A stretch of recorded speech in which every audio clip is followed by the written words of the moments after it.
Hello everyone, আজকে হচ্ছে আমরা আমাদের তাপগতিবিদ্যার লাস্ট লেকচার স্টার্ট করতেছি। আজকের লেকচার হচ্ছে আমরা ইউনিভার্সিটির যে বাকি এমসিকিউগুলো আছে সেগুলো শেষ করবো, এবং আমরা ইঞ্জিনিয়ারিং ইউনিভার্সিটিগুলোতে যে এমসিকিউগুলো আছে সেগুলো আমরা শেষ করবো। কেমন?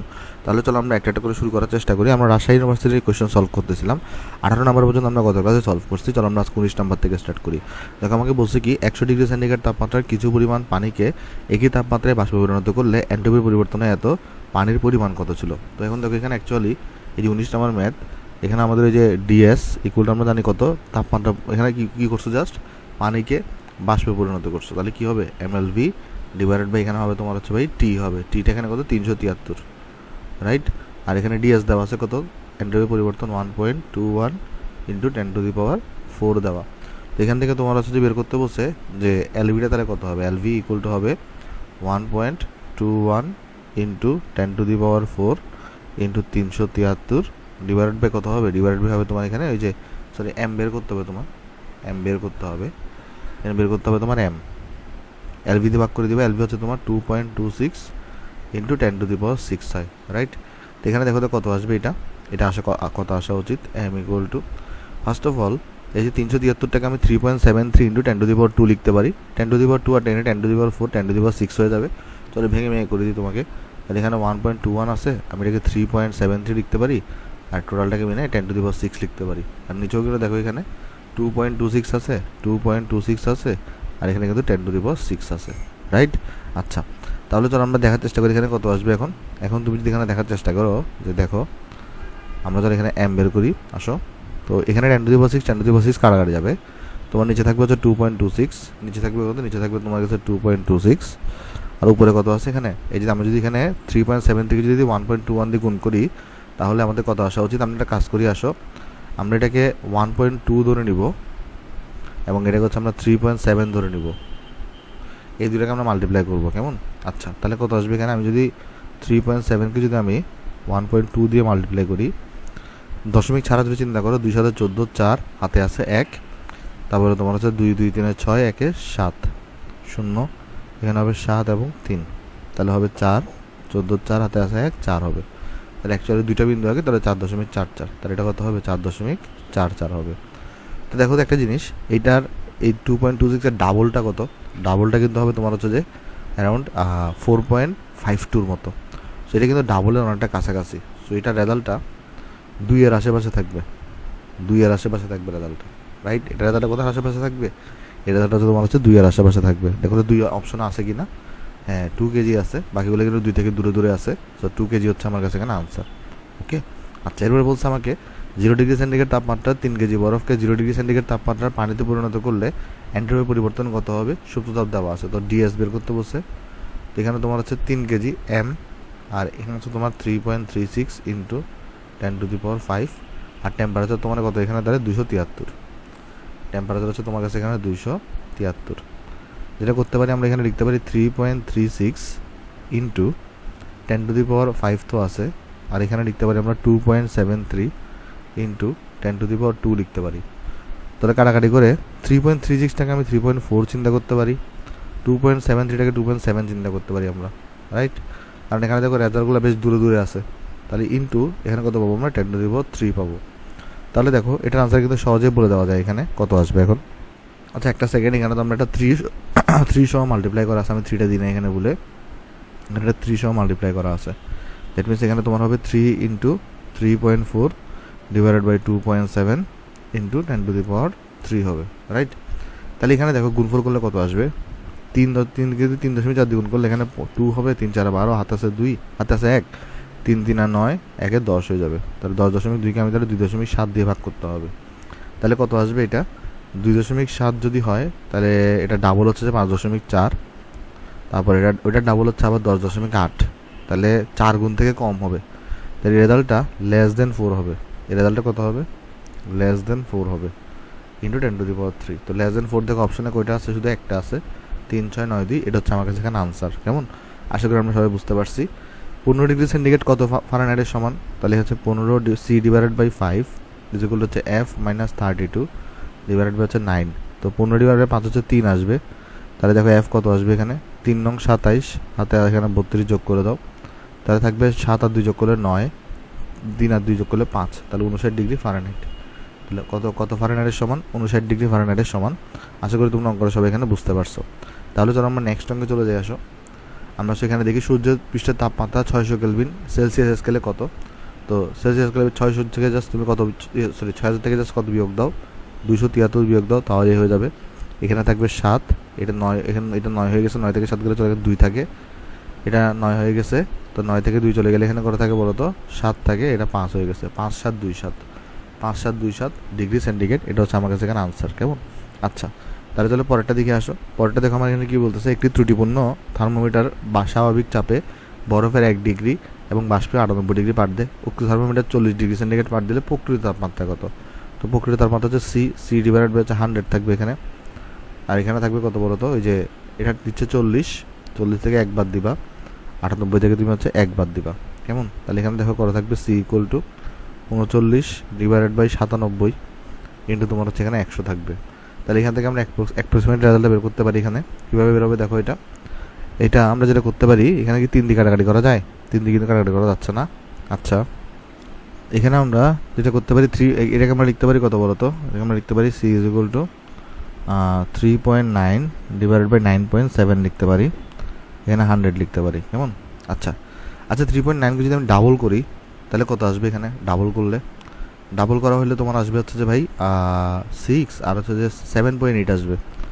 ওকে, তাহলে আমি যদি 3.9কে যদি আমি 3 গুণ করি তাহলে কত আসবে বলো তো একটু করে, 3 গুণ করলে তাহলে আসবে তোমার হচ্ছে যে 3 নং 27, সাথে আছে 2, তারপরে তোমার 3 3 9, 11 হয়ে গেছে। না, এটা তো হচ্ছে না। তাহলে এটা কিন্তু মানে এই যে রেজাল্টটা আছে, এই যে রেজাল্টটা দেখতেছো তুমি, এই যে রেজাল্টটা, এটা কীরকম আসবে? এখানে এটা যদি কাটাকাটি করো তুমি, এখানে কাটাকাটি করলে কিন্তু এই পুরো জিনিসটা 1/2 সামথিং আসার কথা। কেমন? আচ্ছা, আমরা যদি এক্সাক্ট ভ্যালু বের করতে চাই তাও সম্ভব আসলে এখানে বের করা। তাহলে আমরা তোমাকে দেখাই, আসো কত আসবে এটা। তুমি সিম্পলি কী করো, এখানে এই 9.7টাকে তুমি হচ্ছে 3.9 দিয়ে ভাগ করে দাও, তাহলে কত আসবে? এখানে তুমি একটা কাজ করতে পারো, যে 39কে ভাগ করতে পারো। অ্যাকচুয়ালি আসলে তোমার এখানে আমাদের কী ছিল, 39 আর 97 ছিল। তো তুমি এখানে 39কে ভাগ করো, তো আমরা জানি এখানে কত আসে, 78 আসে, মানে 2 হবে এটা 78। তাহলে 7 থেকে 8 চলে গেলে তোমার 9 থাকবে, এখানে থাকবে তোমার 1, আর 190 আনো তুমি এখানে। এরপর এখানে দশমিক দিতে হবে তোমার একটা এখানে। তারপর কত আসবে এখানে দেখো, এই যে 39 গুণ 2 হচ্ছে তোমার 78, আর 78কে তুমি যদি 2 দিয়ে গুণ করো তাহলে থাকবে 6, হাতে আছে 1, 2 সাথে 14, 14 একে 15, 156। এর সাথে যদি আরও 39 যোগ করো তাহলে দেখো তো কত আসে এখানে। এটা আসবে তোমার হচ্ছে যে 5, হাতে আছে 1, তাহলে হচ্ছে তোমার এখানে 8 9 195। এটা তো তোমার এর থেকে বড় হয়ে যাচ্ছে, 5 হবে না, তাহলে এটা হবে তাহলে 4, আর এখানে হবে 156 হবে। আর এখান থেকে দেখো 4 থাকবে, এখানে দেখো তোমার হচ্ছে 3 থাকবে। কেমন? তুমি আরও করতে পারো, আরও রেজাল্ট আসলে যাবে। আমরা বুঝতেই পারতেছি এখানে আসলে এবার রেজাল্টটা এখানে 5 থেকে বড় আসবে, মানে এখানে যে রেজাল্টটা আসবে এটা কিন্তু 5 থেকে বড় আসবে। সো আলটিমেটলি এই পুরো জিনিসটাকে আমি লিখতে পারি চাইলে 2.5 লিখতে পারি, রাইট? এটাকে আমরা কত লিখতে পারি, 2.5 ধরে নিতে পারি। তাহলে এখানে মানে জিনিসটা এখানে বোঝার চেষ্টা করো। তুমি যখন 39কে যখন আবার 340 দিয়ে ভাগ করো বা দেখবে এখানে অবশ্যই 5-এর থেকে বড় কিছু আসবে। সো 5 থেকে বড় থাকলে সেটাকে আমরা 1 ডিজিট এখানে যোগ করে লিখতে পারি না? যখন আমাদের কাছে এরকম থাকে, ধরো 2.47 আছে, এটা কিন্তু চাইলে আমরা লিখতে পারি কত, 2.5 লিখতে পারি। এই যে 7 থাকলে এখানে 4টাকে 1 যোগ করে আমরা 5 লিখতে পারি, এরকম আমরা করতে পারি যে 2.5 লিখতে পারি। তাহলে এখানে কত আসবে রেজাল্টটা, এই যে এটা এখানে যদি তুমি ভাগ করো তাহলে 2.5, তার নিচে থাকবে 2.5। কেমন? তাহলে এখানে থাকবে 2.5, আর এখানে আছে 100। সো ভাই এবার একটা জিনিস সাথে করতেই পারো, 2.5কে আমরা কিন্তু 5/2 লিখতে পারি। সো 2টা উপরে উঠে আসবে, আর এখানে থাকবে 100। তাহলে এখানে 1, এখানে থাকবে তোমার 1, এখানে থাকবে তোমার 20। তো 40-40-এর কাছাকাছি দেখো কোনটা আনসার আছে, 40.2 আছে। সো 23-এর বি হচ্ছে তোমার কাছে এখানে আনসার। কেমন? আশা করি অঙ্কটা তোমরা সবাই এখানে বুঝতে পারছো। তাহলে দেখো 24 নম্বর কি বলতেছে, যে 0 ডিগ্রি সেন্টিগ্রেড তাপমাত্রা 10 কেজি বরফকে 0 ডিগ্রি সেন্টিগ্রেড তাপমাত্রা পানিতে পরিণত করা হয়েছে, ব্যবহৃত তাপ কত? তাহলে যে MLF হবে এখানে তোমার, তাহলে এখানে কত হবে MLF? তাহলে এখানে এম হচ্ছে তোমার, এম হচ্ছে কত 10 কেজি, আর LF হচ্ছে তোমার কাছে কত এখানে 3.36 ইন্টু 10⁵।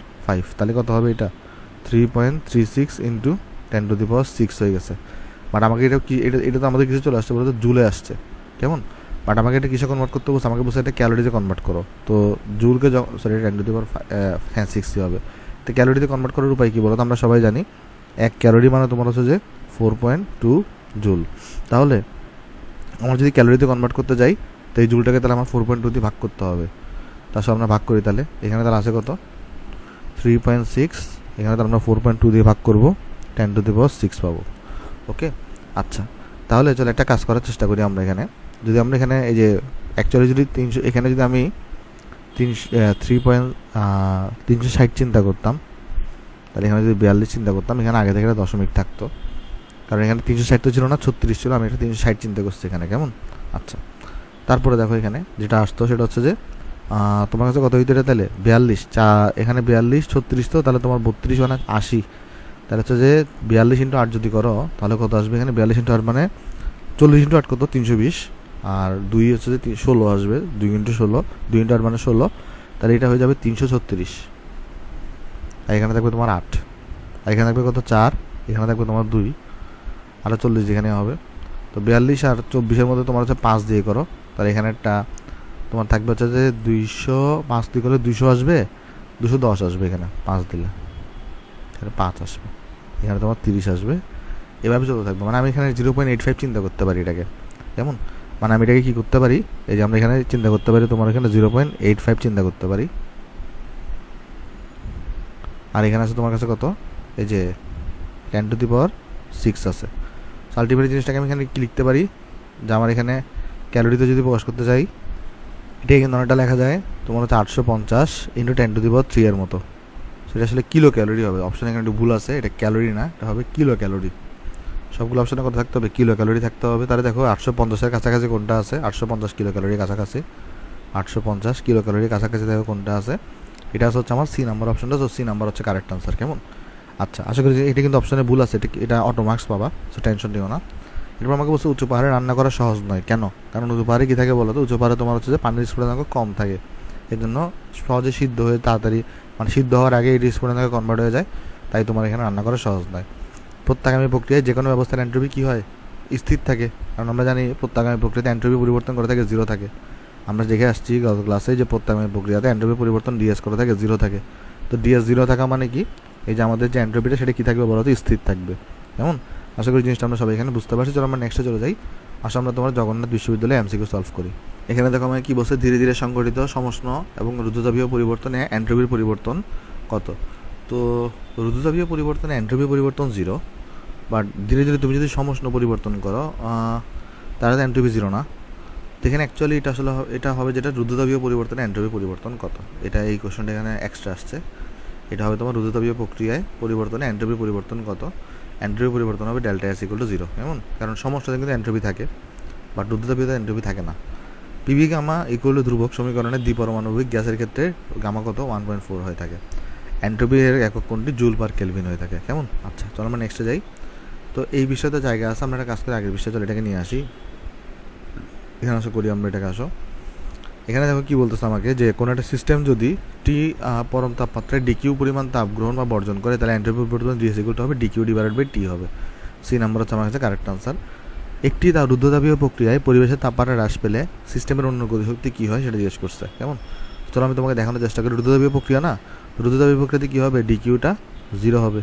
তো ডিকিউটা যদি 0 হয় তাহলে ডিউ = DW - DW হবে। তাহলে এখানে ভালো করে লক্ষ্য করে দেখো, বলছি কি তোমার এখানে যে প্রক্রিয়ায় পরিবেশের তাপমাত্রা বৃদ্ধি পেলে, তাহলে পরিবেশের তাপমাত্রা যদি বৃদ্ধি পায় তাহলে ডিউ বৃদ্ধি পাবে। পরিবেশের তাপমাত্রা বৃদ্ধি পাওয়া মানে কি বলো তো? এখানে ডিউটা বৃদ্ধি পাবে এখানে তোমার। আর ডিউ বৃদ্ধি পাওয়া মানে কি? DWটাও কিন্তু ভ্যালু বৃদ্ধি পাবে, কারণ এটা যত ভ্যালু বাড়বে এটা তো সমান সমান, বাট মাইনাস আর কি। মাইনাস দ্বারা অ্যাকচুয়ালি কী বোঝাচ্ছে? সিস্টেমের উপর কাজ হচ্ছে। মাইনাস দ্বারা তো বোঝা যায় সিস্টেমের উপর কাজ হচ্ছে, বাট ডিউ বৃদ্ধি পাওয়া মানে DW এর অ্যামাউন্টটাও কিন্তু বৃদ্ধি পাবে। তাহলে DW অ্যামাউন্ট বৃদ্ধি পেলে গতিশক্তি কী হবে বলো তো? এখানে বৃদ্ধি পাবে। তাহলে এই মাইনাসটার ইম্পর্টেন্স কী? এই মাইনাসটা দ্বারা বোঝায় সিস্টেমের উপর কাজ হচ্ছে, সিস্টেমের উপর কাজ হচ্ছে। আচ্ছা এরপরে দেখো এখানে কোনো একটি ইঞ্জিনের কর্মদক্ষতা এত, তাপগ্রাহকের তাপমাত্রা এত হলে উচ্চের তাপমাত্রা কত? তাহলে এখানে দেখো আমাদের বের করতে বসে T1টা কত হবে। সো ইটা ইকুয়াল টু তোমার হচ্ছে 1 - T2/T1। সো আমি যদি এখানে ক্যালকুলেশন করি তাহলে T2/T1 ইকুয়াল টু তোমার এখানে আসবে 1 - ইটা। তাহলে এখান থেকে আমাকে বের করতে বসে তোমার হচ্ছে উচ্চের তাপমাত্রা T1 বের করতে বসে, এটা তাহলে হবে T2/1 - ইটা হয়। তাহলে এখানে বের করো, আসো T1টা কত আসে দেখো। T2টা হচ্ছে 10 ডিগ্রি মানে 283, আর 1 মাইনাস এটা মানে হচ্ছে 1 মাইনাস 0.48, দ্যাট মিনস এখানে থাকবে তোমার 283 আর থাকবে তোমার কাছে এখানে 0.52, এটা থাকবে তোমার কাছে। কেমন? তো এই জিনিসটা আমাকে ক্যালকুলেশন করতে হবে। এই জিনিসটা কত চলো দেখে আসি আমরা। কেমন? আমরা যেটা করতে পারি এখানে, আমরা ক্যালকুলেশন করার জন্য কিছু জিনিসের সহায়তা নিতে পারি। কীরকম? আমি চলো এরকম লিখলাম এটাকে যে 2.83 বানিয়ে দিলাম, তাহলে এখানে 10⁻² থাকবে একটা। আবার এখানে 0.52কে আমি তাহলে তোমার হচ্ছে যে ভাই আচ্ছা 0.5ই থাকুক, এটাকে আমরা 0.5 লিখলাম, এরকম আমরা লিখলাম এটাকে। কেমন? আচ্ছা, তো এবার একটা জিনিস চিন্তা করো তো, যে অ্যাকচুয়ালি 2.83 ডিভাইডেড বাই 0.5 যদি করো, রেজাল্টটা কত আসা উচিত? এখানে রেজাল্টটা আসা উচিত তোমার হচ্ছে যে ভাই অবশ্যই যে ইয়া থেকে বড়, 2.5 থেকে বড়। কারণ হচ্ছে 0.5কে তুমি 5 গুণ করলে 2.5 হবে, বা এটা 2.83 আছে। তো চলো এটা আমাদের একটু ক্যালকুলেশন করা লাগবে, 2.83 আসলে কত আসে। তাহলে এখানে আসলে বের করি আমরা এখানে আমরা বের করবো যেটা, সেটা হচ্ছে যে আমরা তো একটা কাজ করি, আমরা উপরে নিজে মানে এখানে 28.3 দিই আমরা, আর এখানে চলো 5কে দিই আমরা। দ্যাট মিনস আমি যেটা করলাম, এখানে 1.1 পরে চিন্তা করলাম, এখানে 10.1 পরে চিন্তা করলাম, 28.3 আর এখানে 5 দিয়ে চিন্তা করলাম। তাহলে এখানে কত আসবে তোমার? এখানে তোমার আসবে হচ্ছে যে ভাই 5, রাইট। তারপরে তোমার এখানে আসবে হচ্ছে 25, ওকে। তারপরে তোমার কাছে এখানে কত আসবে? এরপরে তোমার কাছে এখানে আসবে হচ্ছে যে, এখানে তুমি যদি ক্যালকুলেশন করো তাহলে 3 থাকবে, 3.3 আসবে। তো অ্যাকচুয়ালি তুমি এখানে দশমিক দিবা তখন একটা, তারপরে কত 6 আসবে, 30 আসবে, 3 শূন্য দিবা, এটা 6 আসবে, তার মানে 5.66। তাহলে অ্যাকচুয়ালি 2 এটা তাহলে কত? 5.66, আর এখানে 10⁻² আছে, তার মানে 566 কেলভিন আছে। আর আমাকে যদি ডিগ্রি সেন্টিগ্রেড বের করতে বসে, তাহলে 566 থেকে তাহলে আমরা 273 বিয়োগ দিয়ে দিব। তাহলে এখানে থাকবে 3, এখানে থাকবে 9, এখানে থাকবে 293 ডিগ্রি সেন্টিগ্রেড। এটা কিন্তু আমার অপশনে নাই, তাহলে এখানে বোঝা যাচ্ছে অপশনগুলো কিন্তু দেখো এখানে খুব কাছাকাছি। সো অ্যাকুরেট ভ্যালুটা কিন্তু বের করা কষ্টকর। তাহলে অ্যাকচুয়ালি তোমার এখানে যদি অ্যাকুরেট ভ্যালু বের করতে হবে, তাহলে তুমি এখানে যে 52 ছিল, তুমি যেটাকে 0.5 করে ফেলছো, তাহলে কিন্তু এটা হবে না। তো এই 0.5 করে ফেলার কারণে তুমি অ্যাকুরেট ভ্যালু পাচ্ছ না। এটা আসলে কত রাখতে হবে? এটাকে তুমি 5.2 রাখতে হবে। কেমন? একটা কাজ করি, আসো আমরা আবার একটু ক্যালকুলেশন করে দেখাই তোমাকে। এটা আসলে একটু ওই যে অপশনে দেখো তুমি ভ্যালুগুলো কিন্তু বেশ কাছাকাছি। সো এটা আসলে এই জন্যই হচ্ছে না আর কি। কেমন? এই জন্য আসলে এটা হচ্ছে না। তো আমরা যেটা করতে পারি, এখানে আমরা 283 আছে, এটাকে চলো আমরা 52 করে ফেলি। সো 52 করে আমরা 10⁻² দ্বিগুণ করো, তাহলে আলটিমেটলি 10⁻² হয়ে যাবে এখানে। কেমন? এই জিনিসটা হয়ে যাবে যে এখানে ওইটাকে 52 করা মানে কি 10⁻² করা। সো 10⁻²কে আমি উপরে নিলে 10⁻² হয়ে যাবে। সো চলো আমরা এবার ভাগ করে দেখি, আলাদাভাবে ভাগ করে দেখি এবারে কত আসে এবারে। কারণ এখানে প্রবলেমটা হচ্ছে যে আমি যে 52 করে দেওয়া, 52টাকে 50 করে দিয়েছি, তো আর এখানে দেখো আনসারগুলো কিন্তু প্রায় কাছাকাছি, তাই প্রবলেমটা হচ্ছিলো। তো এখানে 283 আছে, এখানে তুমি 52 করো, তাহলে দেখো কত আসবে তোমার হচ্ছে যে এখানে তো এখানে তোমার কত আসা উচিত? দেখো এখানে এই যে আসা উচিত ফার্স্ট অফ অল 250 মানে কিন্তু 250 মানে তোমার হচ্ছে 5, বাট এখানে আরও 2 আছে একটা, তাহলে আরও 10 আসা উচিত। এখানে তাহলে আসা উচিত 260 আসা উচিত। তাহলে এখানে এখানে থাকবে তাহলে 5 থাকবে, এখানে তো থাকবে, তাহলে এটা থাকবে তোমার হচ্ছে 5। ভালো কথা। এখানে দেখো 3, এখানে দেখো 2, এটাকে তুমি আরও 0 যোগ করো, তাহলে এখানে দশমিক কারণ এখানে, তাহলে আসা উচিত তোমার কাছে কত? এখানে আসা উচিত তোমার হচ্ছে যে 4 আসা উচিত। তাহলে এটা কত আসবে? 4 মানে 250 দ্বিগুণ করলে আর 10 হবে, তাহলে 210 হবে। কেমন? তারপর দেখো কত আসা উচিত? এখানে 10, 2 আর একটা শূন্য আসা উচিত। রেজাল্টটা তোমার হচ্ছে যে ভাই 3-এর কাছাকাছি কিছু একটা আসা উচিত। কারণ দেখো এই যে 150 থেকে বড় 156 আর কি, এভাবে চলতে থাকবে জিনিসটা। তো আলটিমেটলি এই জিনিসটা রেজাল্ট কত? 5.43-এর মতো। তাহলে আলটিমেটলি গুণ করলে আসবে 543।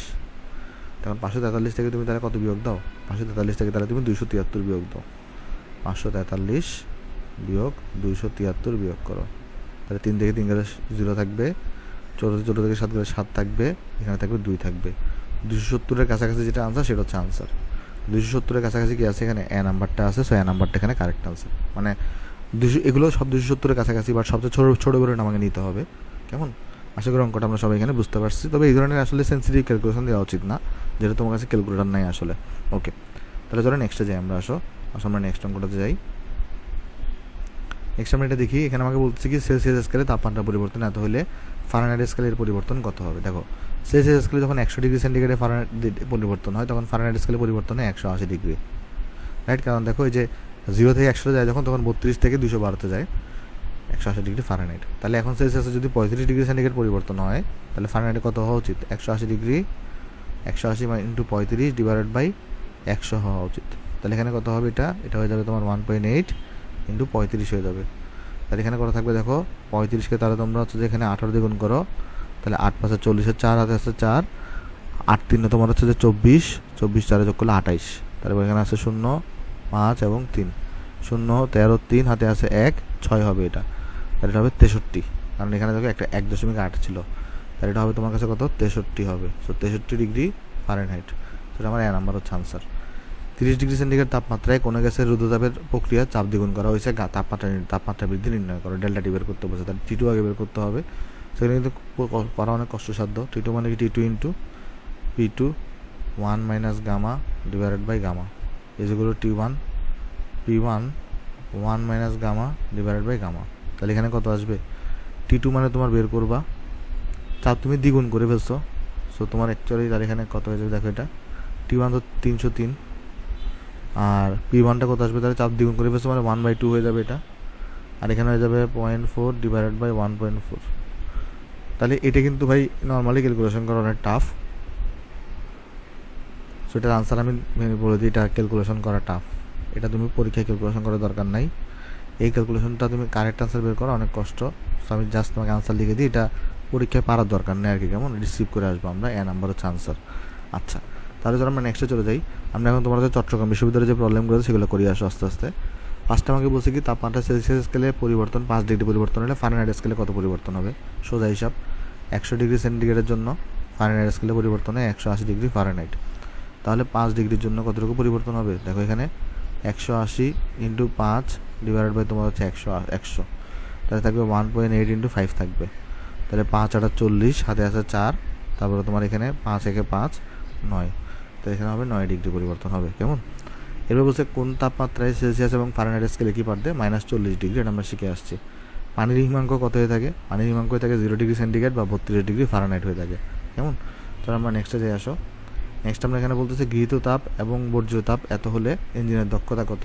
ইঞ্জিনের দক্ষতা তোমার হচ্ছে এখানে 1 minus Q2 divided by Q1, এখানে কোনটা আছে? বি নাম্বার অপশনে আছে, সো বি নাম্বারটা কারেক্ট আনসার।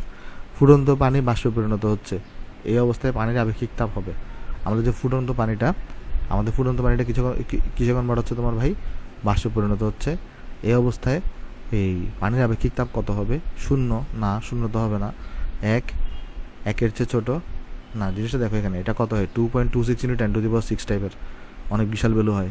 0 0 1 1 চেয়ে বেশি, তার আমরা ওই বিশাল ভ্যালুটাকে আমরা অসীম ধরতে পারি, এমন ওই বিশাল ভ্যালুটাকে আমরা কত ধরতে পারি? অসীম ধরতে পারি। এটা হচ্ছে কত? যে 2.26 ইন্টু 10⁶, যেটাকে আমরা অসীম ধরে নিতে পারি, অনেক বড় একটা ভ্যালু এগুলোর রেসপেক্টে, 0 এবং 1 রেসপেক্টে।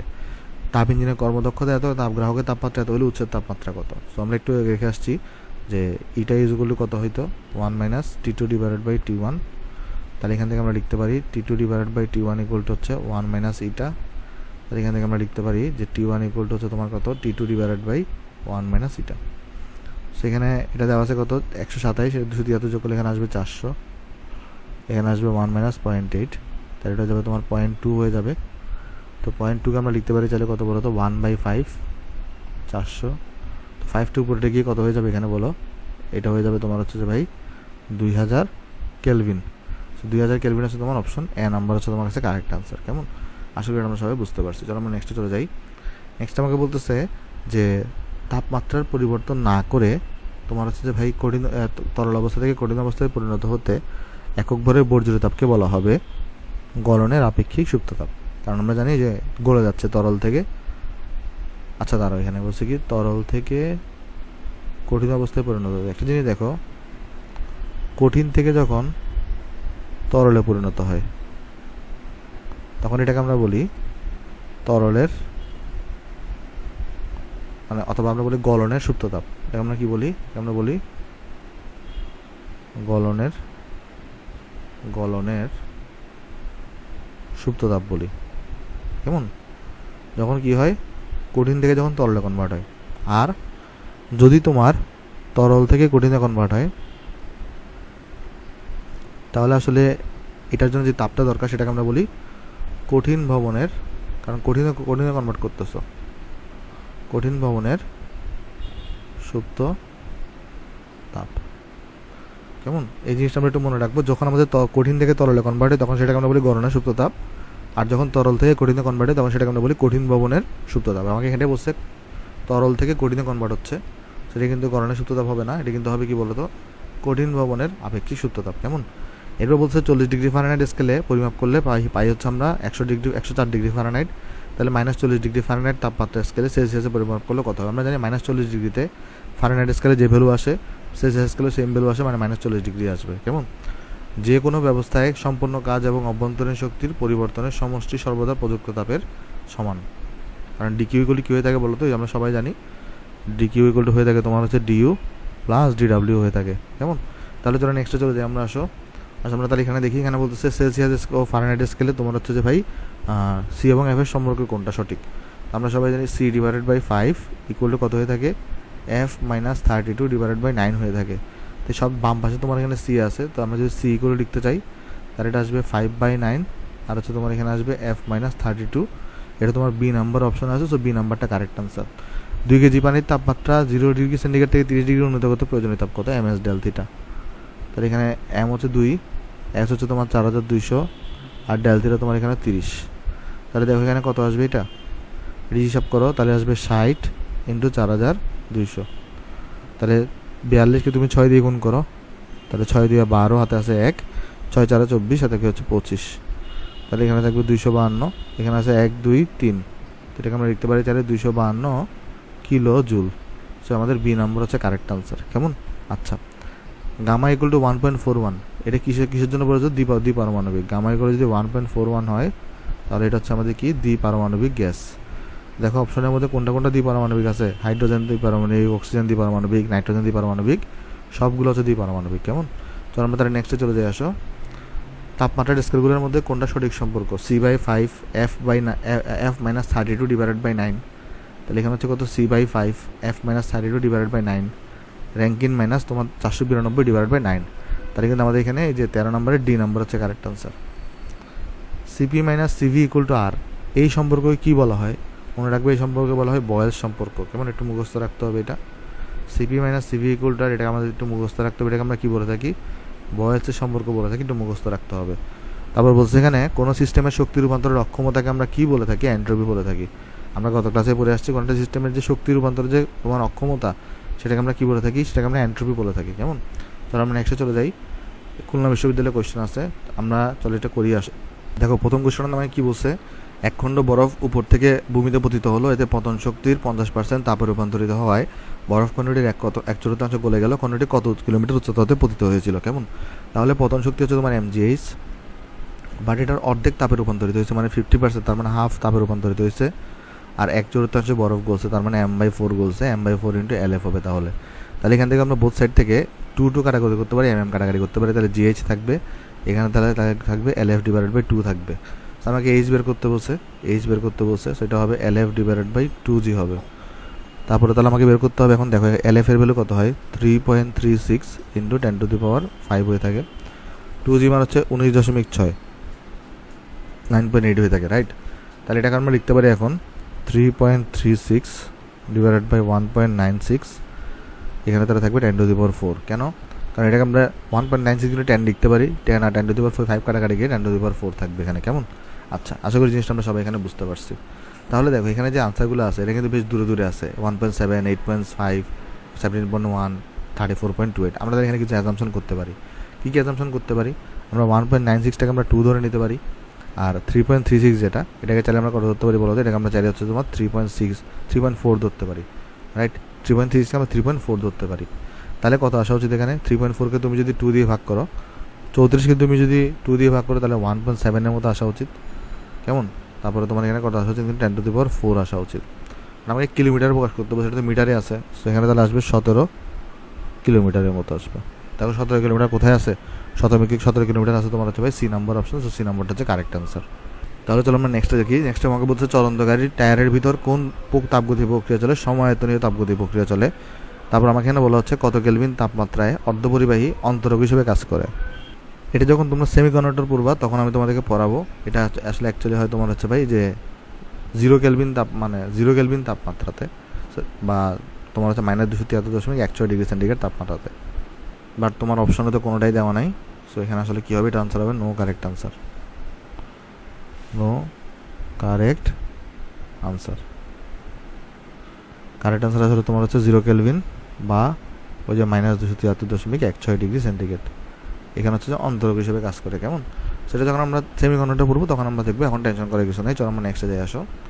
নেক্সট আমাকে বলছে 27 ডিগ্রি সেন্টিগ্রেড তাপমাত্রায় টায়ারকে পাম্প করতে ফেটে গেলে চূড়ান্ত তাপমাত্রা। ভাই এখানে গামা দিয়ে মেথ, এগুলো আসলে প্রথমে স্কিপ করে চলে যাবা। কেমন, কারণ এগুলো কিন্তু মানে নিয়ার টু ইম্পসিবল করা আসলে। আচ্ছা, তারপরে চলো আমরা এখানে দেখার চেষ্টা করি। এখানে দেখো আমাকে কী বলছে যে ফার্স্টে T1 দেওয়া আছে, টি এর সাথে প্রেশারের সম্পর্ক করতে বলছে, সমান হওয়ার সাথে ফেটে গেল, চূড়ান্ত তাপমাত্রা বের করতে বলছে। ভাই এগুলো দরকার নেই, স্কিপ করে যাবা। কেমন, কারণ গামা টাইপের ম্যাথগুলো তুমি ক্যালকুলেটর ছাড়া করা মানে অ্যাকুরেট ভ্যালু বের করা নিয়ার টু ইম্পসিবল। তারপর দেখো বলছে কি, কোন পদ্ধতির বিশৃঙ্খল অবস্থা বৃদ্ধি পেলে তোমার হচ্ছে উহার মানে কোনো পদ্ধতির বিশৃঙ্খল অবস্থা বৃদ্ধি পেলে উহার কোন রাশিটি বৃদ্ধি পায়। আমরা জানি entropy.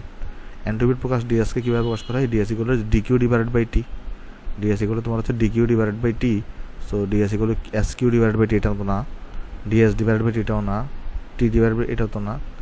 DQ divided by DT আমরা ধরতে পারি। ডিকিউডি মানে আমরা এখানে ডিএস যেগুলো লিখতে পারি কত, ডিকিউ ডিভাইডেড বাই টি লিখতে পারি, বা এটাকে আমরা ডিটিও লিখতে পারি, সমস্যা হবে না এটা আশা করি। তো এটা হচ্ছে আমাদের এখানে আনসার। কেমন, তাহলে চলো আমরা নেক্সটে যাই।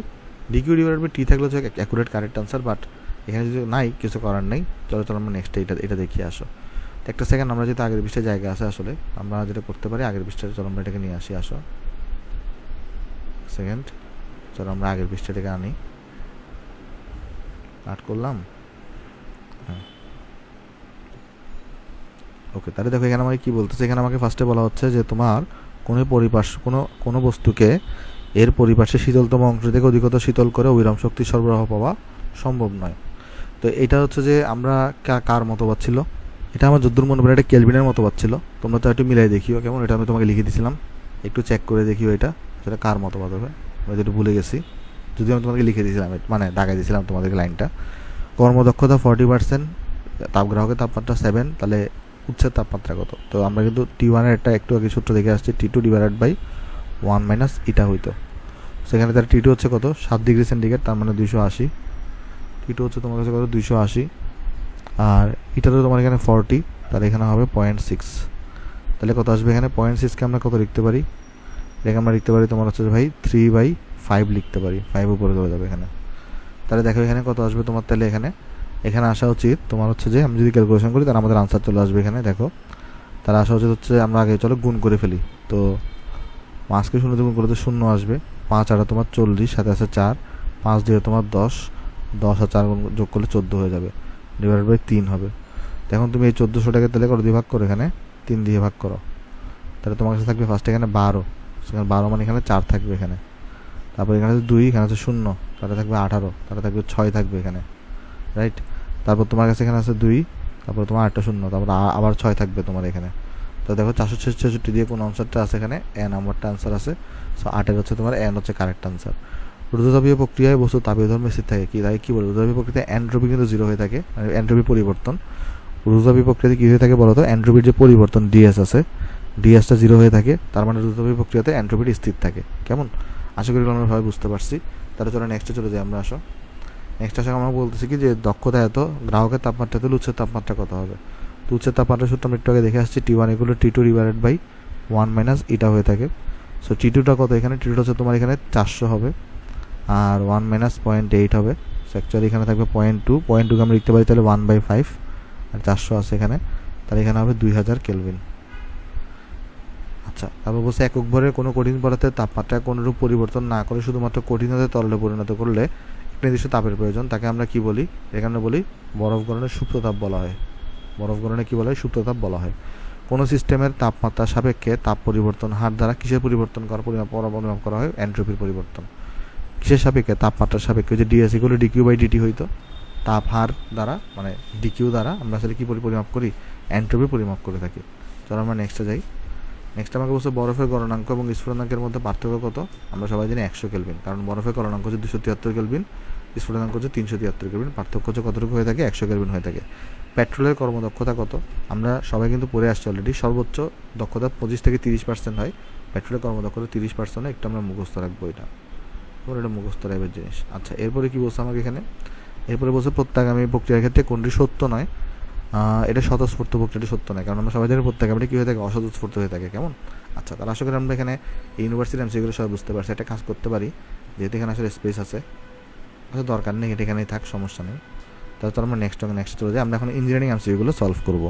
এখানে কিন্তু আমরা ইজিলি ক্যালকুলেটর ইউজ করতে পারবো, সো আমাদের টেনশন নেই কোনো। দেখো এখানে আমাকে বলতেছি একটা ধ্রুব আয়তন গ্যাস থার্মোমিটার হিলিয়াম ব্যবহার করে পানির ত্রৈধবিন্দুতে তোমার চাপ পাইছে এত, শুষ্ক বরফে চাপ পাইছে এত, শুষ্ক বরফের টেম্পারেচার জিজ্ঞেস করছে। তাহলে টি ইজুকুল আমরা সবাই কি জানি, X divided by X T R into 273.16। তাহলে দেখো এখানে কত হবে, এক্স হচ্ছে কত 13.94, নর্মালি যেটা পাওয়া গেছে, আর ত্রৈধবিন্দুতে পাওয়া গেছে 19.5, আর এখানে হবে 273.16। এখন হচ্ছে যে ভাই ক্যালকুলেটার দিয়ে দিলে আমরা অঙ্কটা করতে পারি। 13.94 ডিভাইডেড বাই 19.5 ইন্টু 273.16। আমি কিন্তু ক্যালকুলেটার ইউজ করতেছি, আগে ইউজ করি নাই।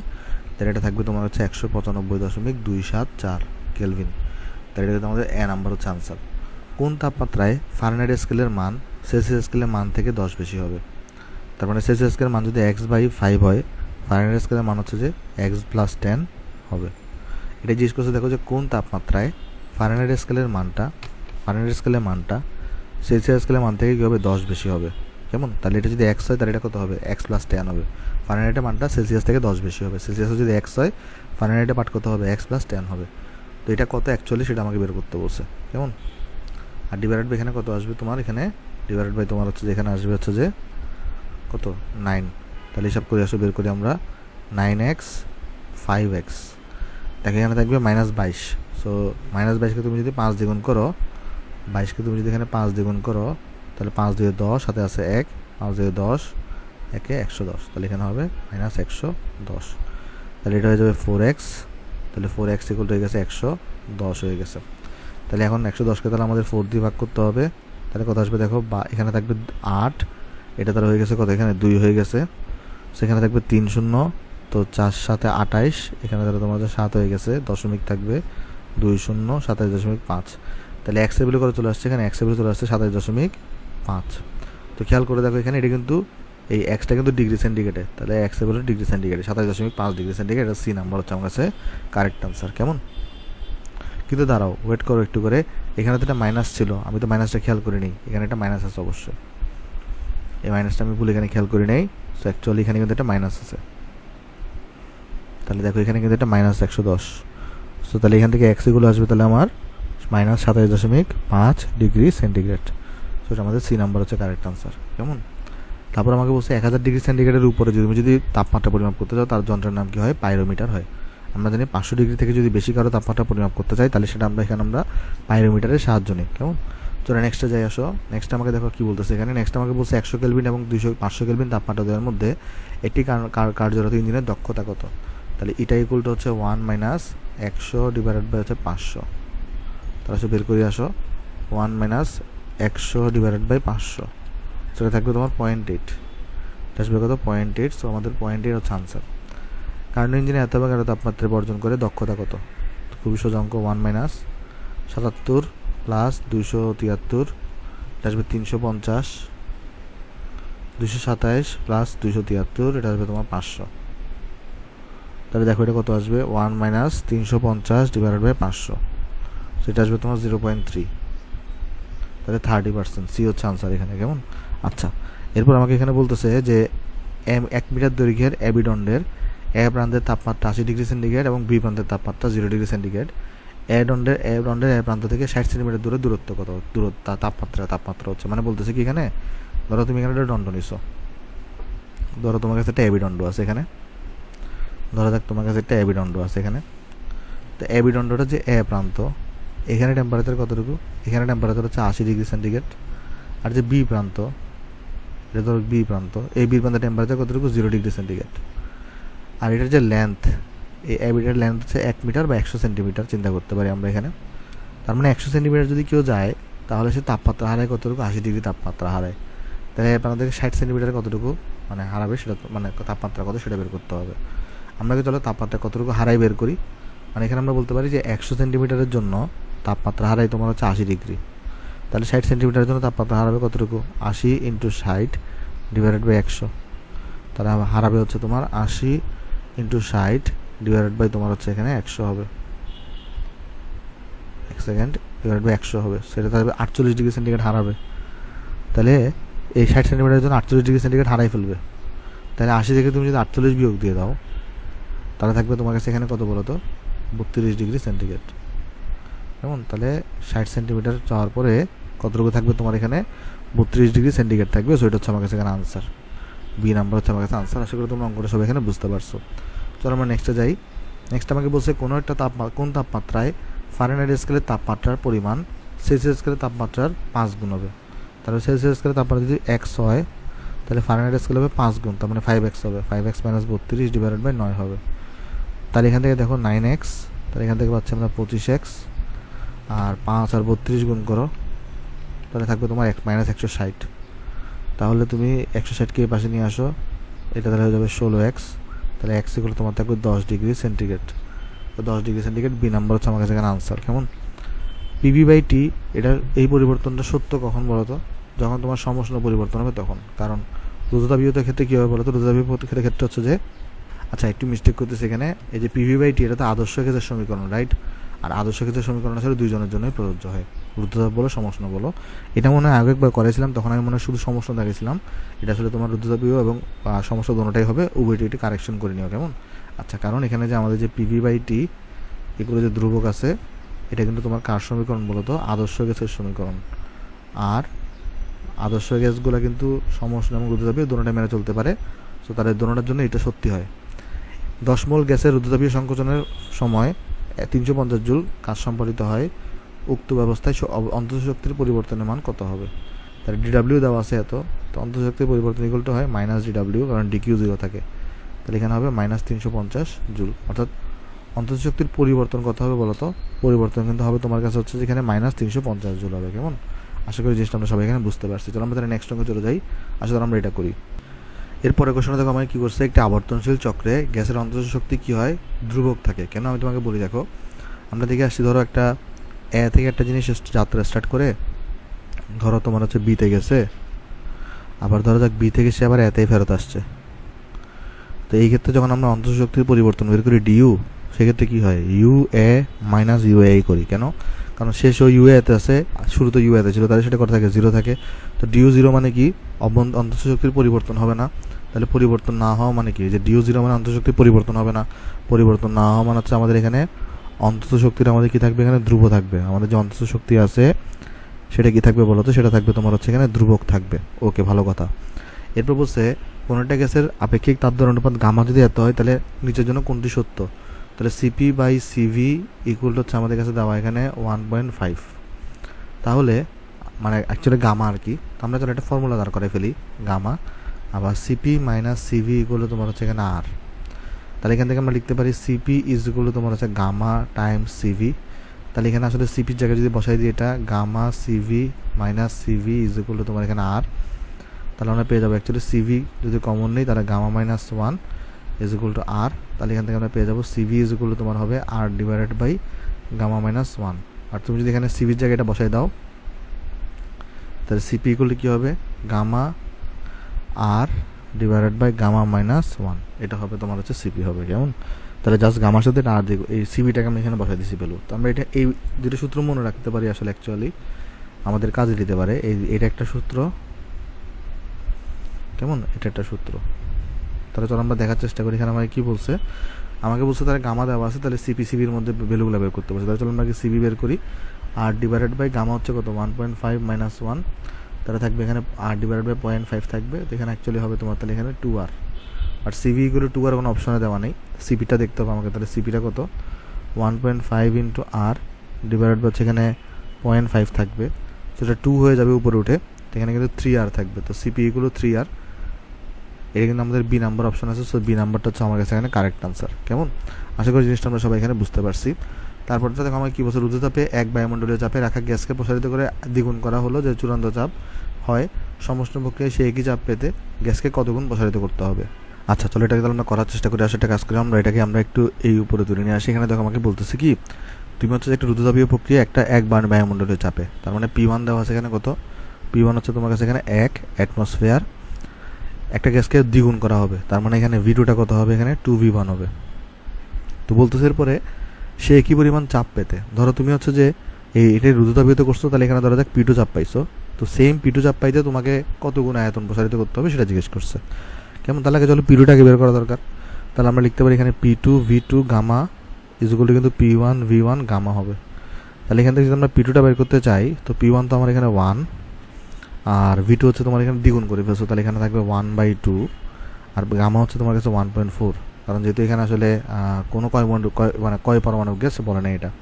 তাহলে P2 বেরোটা কত আসবে, এখানে P2 বেরোটা আসবে 1/2, পাওয়ার হচ্ছে যে 1.4, সেটা থাকবে 0.3789 অ্যাটমসফিয়ার। এখন এই P2টা পাইতে হবে, সেক্ষেত্রে আয়তন কত করতে হবে সেটা দেখতে হবে, আর সমষ্ণ বক্তৃতা, তার মানে এখানে P1 V1 equal to P2 V2 হবে। সো P1 তো আমার এখানে 1, V1 আমি জানি না, P2 হচ্ছে আমার কাছে 0.3789, আর V2 আমি জানি না। তো আমি V2 ইকুয়াল তাহলে কত লিখতে পারি, এটাকে জাস্ট ইনভার্স করে দিলেই তো হবে। সো একটা সেকেন্ড আনসার পাইছি, এটাকে জাস্ট ইনভার্স করে দিলেই হবে। তাহলে এটা আসছে 2.64 ইন্টু V1, তাহলে V2কে কত করা লাগবে, 2.64 বা 2.6 গুণ করা লাগবে। কেমন, সো আমাদের আনসার হচ্ছে এখানে বি নাম্বারটা। তাহলে চলো আমরা নেক্সটে চলে যাই, আসলে আমরা তাহলে এটা করি। তাহলে এখানে আমাকে প্রথমে কি বলতেছে, এটি মোটর গাড়ির টায়ার এত ডিগ্রি সেন্টিগ্রেড তাপমাত্রা এবং এত বায়ুমণ্ডলীয় চাপে আছে, যদি হঠাৎ ফেটে যায় মানে রুদ্ধতাপীয় প্রক্রিয়া যদি ফাটে চূড়ান্ত তাপমাত্রা কত। তাহলে এই টেম্পারেচারের সাথে এখানে প্রেসারের সম্পর্ক, টায়ার ফেটে গেলে কিন্তু P2 ইকুয়াল টু কত হয়ে যাবে, 1 অ্যাটমসফিয়ার হয়ে যাবে, বায়ুমণ্ডলীয় চাপের সমান হয়ে যাবে। আমরা এটা শিখে আসছিলাম থিওরি ক্লাসে। তো টেম্পারেচারের সাথে P এর সম্পর্ক কীরকম, T2 বের করতে হবে, তাহলে P2 1 minus gamma divided by gamma, এখানে থাকবে T1, এখানে থাকবে P1 1 minus gamma divided by gamma. তো তুমি এখান থেকে সুন্দর মতো T2 বের করো, তো T2 মানে কত, T1, এরপর হচ্ছে তোমার কাছে থাকবে এখানে P1 ডিভাইডেড বাই P2 থাকবে, এরপরে থাকবে 1 minus gamma divided by gamma থাকবে। তাহলে T2 ইকুয়াল টু তোমার T1 থাকবে, তো T1টা কত, T1 হচ্ছে তোমার কাছে 300 কেলভিন, তারপরে P2 by P1 by P2, P1 হচ্ছে প্রথমে 2 ছিল, ফেটে যাওয়ার পরে 1 হয়ে যাবে, 1 মাইনাস গামা হচ্ছে কত, গামা হচ্ছে 1.4 ডিভাইডেড বাই 1.4 থাকবে। সেখান থেকে কিন্তু সুন্দর মতো T2টা বেরোয় আসবে। দেখি T2 কত আসবে আমাদের কাছে, 300 ইন্টু 2 পাওয়ার হচ্ছে যে কত, 1 মাইনাস 1.4 ডিভাইডেড বাই 1.4। সো তোমার কাছে থাকবে এটা 246.1, এটা কত থাকবে এখানে 246.1 কেলভিন, বা ডিগ্রি সেন্টিগ্রেড 273 বিয়োগ দাও, তাহলে থাকবে -26.899 ডিগ্রি সেন্টিগ্রেড। তাহলে এটা হচ্ছে যে ডি নাম্বার হচ্ছে আমার কাছে কারেক্ট আনসার। কেমন, আশা করি আমরা সবাই এটা বুঝতে পারছি। আমাকে বলছে কি এরপরে কার্নো ইঞ্জিন এত কেলভিন তাপমাত্রার উৎস থেকে এত ক্যালোরি তাপ গ্রহণ করে এত ক্যালোরি তাপ বর্জন করে তাপগ্রাহকের তাপমাত্রা কত। এটা কার্নো ইঞ্জিনটার প্রত্যাবর্তী প্রক্রিয়া ফলো করে। তাহলে আমরা লিখতে পারি T2 ডিভাইডেড বাই Q2, মানে Q ডিভাইডেড বাই T বা T ডিভাইডেড বাই Q দোনো আকারে লিখতে পারো, T1 ডিভাইডেড বাই Q1 হবে। তাহলে এখান থেকে আমরা লিখতে পারি T2টা ইকুয়াল টু কত হবে, T2টা হবে তোমার এখানে T1 Q1, এখানে আছে তোমার Q2, তো ভ্যালু বসাও। T1 এর ভ্যালু কত, T1 এর ভ্যালু তোমার কাছে দেওয়া আছে এখানে যে 400 কেলভিন, তারপরে তোমার Q1 দেওয়া আছে এখানে 200, আর Q2 দেওয়া আছে তোমার কাছে এখানে 150। তাহলে বের করো এটা কত থাকবে, 400 ইন্টু 150 ডিভাইডেড বাই 200, সেটা থাকবে 300 কেলভিন। তাহলে T2 কত থাকবে তোমার কাছে এখানে 300 কেলভিন। সো ডি নাম্বার হচ্ছে কারেক্ট আনসার। কেমন, এরপর আমাকে বলছে একটি বস্তুর তাপমাত্রা 9 মিনিটে 50 ডিগ্রি থেকে 35 ডিগ্রিতে নেমে আসে, তাহলে ফারেনহাইট স্কেলে নেমে আসার হার কত। তো অ্যাকচুয়ালি চলো দেখে আসো, সেলসিয়াসে কত হয়, 50 থেকে 35-এ আসে, তাহলে সেলসিয়াসে 15 ডিগ্রি সেন্টিগ্রেড কমে।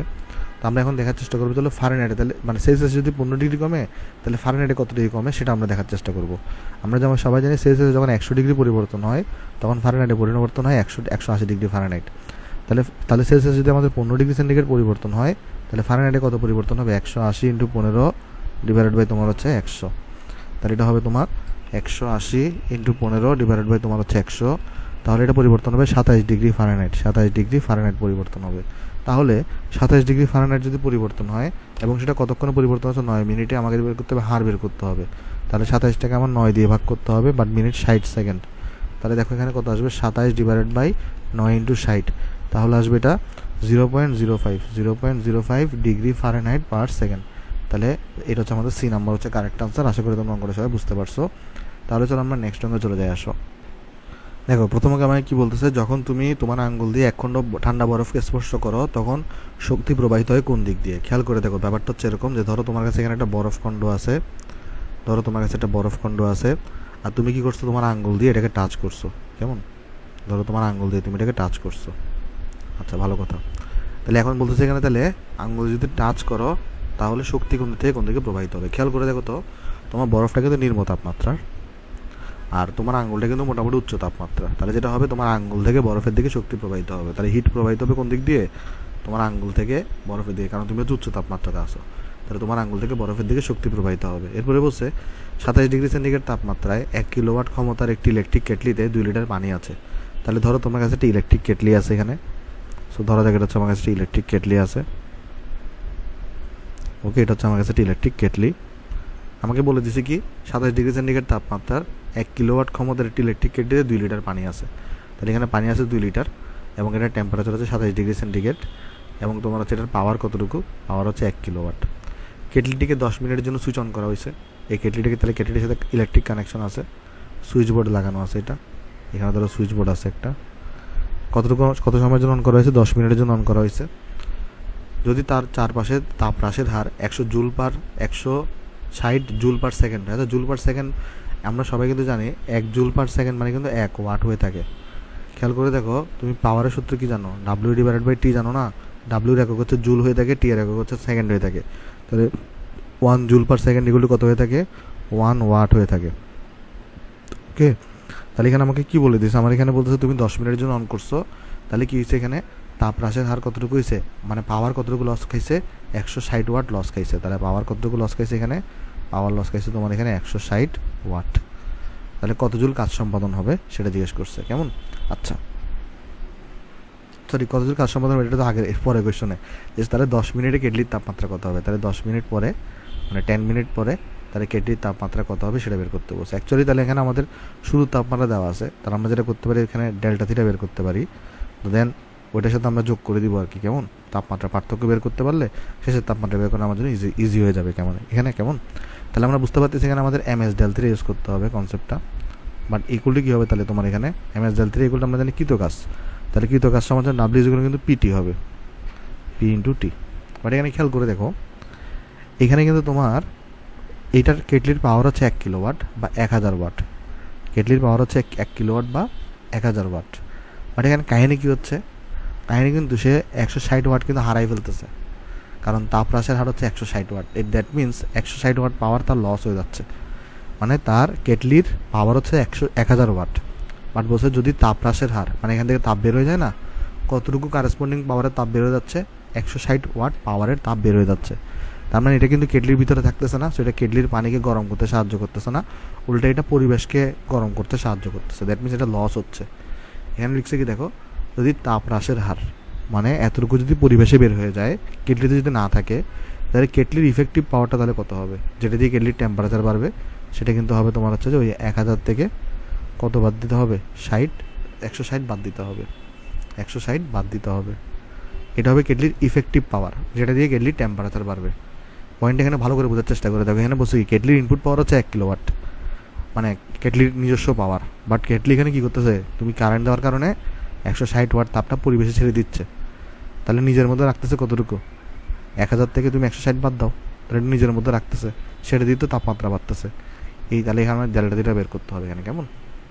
তারা সামনে বের করে এসে ডেল্টা থিটা, ডেল্টা থিটা করলে আমরা তাহলে পাওয়ারের জায়গায় কত বসাবো? 1000 মাইনাস 60 বসাবো। T 10 মিনিট, তাহলে 10 ইন্টু 60 সেকেন্ড বসাবো। S হচ্ছে পানির জন্য হয় 4200। M হচ্ছে এখানে কত? 1 লিটার মানে 1 কেজি, তাহলে এখানে হবে 2 কেজি। আমরা সবাই জানি 1 লিটার মানে কত হয়ে থাকে? 1 কেজি। তাহলে 2 লিটার মানে 2 কেজি হয়ে থাকবে। তাহলে এখান থেকে ইজিলি আমরা ডেল্টা থিটাটা পেয়ে যাবো। ডেল্টা থিটা, দেখি ডেল্টা থিটা কত আসে আমাদের কাছে? 1000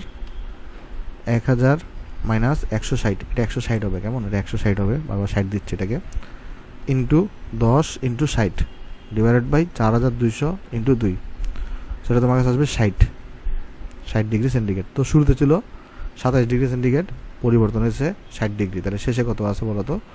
ওই যে আগে তো 27 ছিলই, আরও 60 ডিগ্রি পরিবর্তন হয়েছে। অবশ্যই বেড়ে যাবে তাপমাত্রা, কারণ এখানে তুমি কেটলিতে পানি আমরা গরমই করি। তাহলে হবে 87 ডিগ্রি সেন্টিগ্রেড হচ্ছে তোমার আনসার। তাহলে বি নাম্বার হচ্ছে আমার কাছে আনসার। কেমন? আশা করি আমরা সবাই বুঝতে পারছি। 1 ক্যালোরি তাপকে সম্পূর্ণরূপে কাজে রূপান্তর করলে কত জুল কাজ সম্পাদন হয়? 4.2 জুল। আমরা জানি সবাই 1 ক্যালোরি মানে কত? 1 ক্যালোরি মানে তোমার হচ্ছে 4.2 জুল হবে। কেমন? তাহলে আমরা নেক্সট অঙ্কে চলে যাই। আসো, নেক্সট অঙ্কে বলছে 20 ডিগ্রি এবং 100 ডিগ্রির মধ্যে একটা কারেন্ট ইঞ্জিন কাজ করতেছে, দক্ষতা কত হবে? এগুলো থেকে ডিজি মেথড হইতেই পারে না। 1 মাইনাস টি2 তাহলে এখানে কত 20 প্লাস 273 করো, আর এখানে তাহলে তুমি হচ্ছে 373 করো। তাহলে এখানে কত আছে দেখো, এটা 1 মাইনাস 20 প্লাস 273 ডিভাইডেড বাই 373, সেটা থাকবে তোমার হচ্ছে 0.2145। তো এটা হচ্ছে বি নাম্বার অপশনে আছে।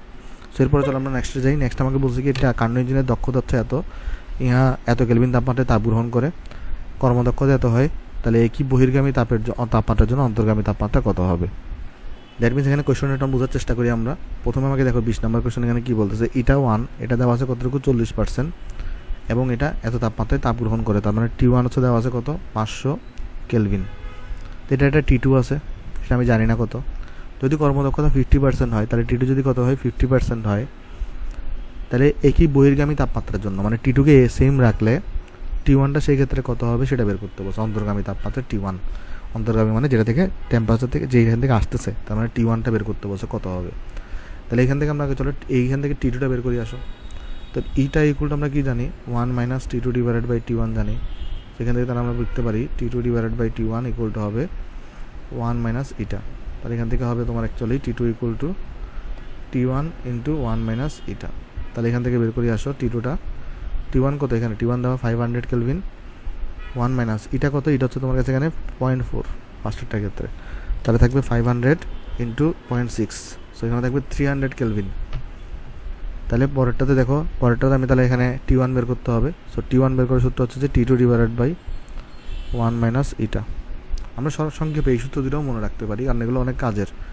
T2 ইকুয়াল টু হচ্ছে T1 ইন্টু 1 মাইনাস ইটা, আর T1 ইকুয়াল টু হচ্ছে যে T2 ডিভাইডেড বাই 1 মাইনাস ইটা।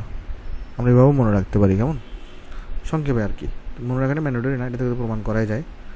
তারপর দেখো তাহলে এখানে কত আসবে, T2 মানে কত এখানে, তাহলে তোমার 300 বের করছো তুমি, 1 মাইনাস ইটা এখন 0.5, তো ডাবল হয়ে যাবে, তাহলে 600 কেলভিন হয়ে যাবে। এটা কত হয়ে যাবে এখন বলো, এটা হয়ে যাবে 600 কেলভিন, কেমন।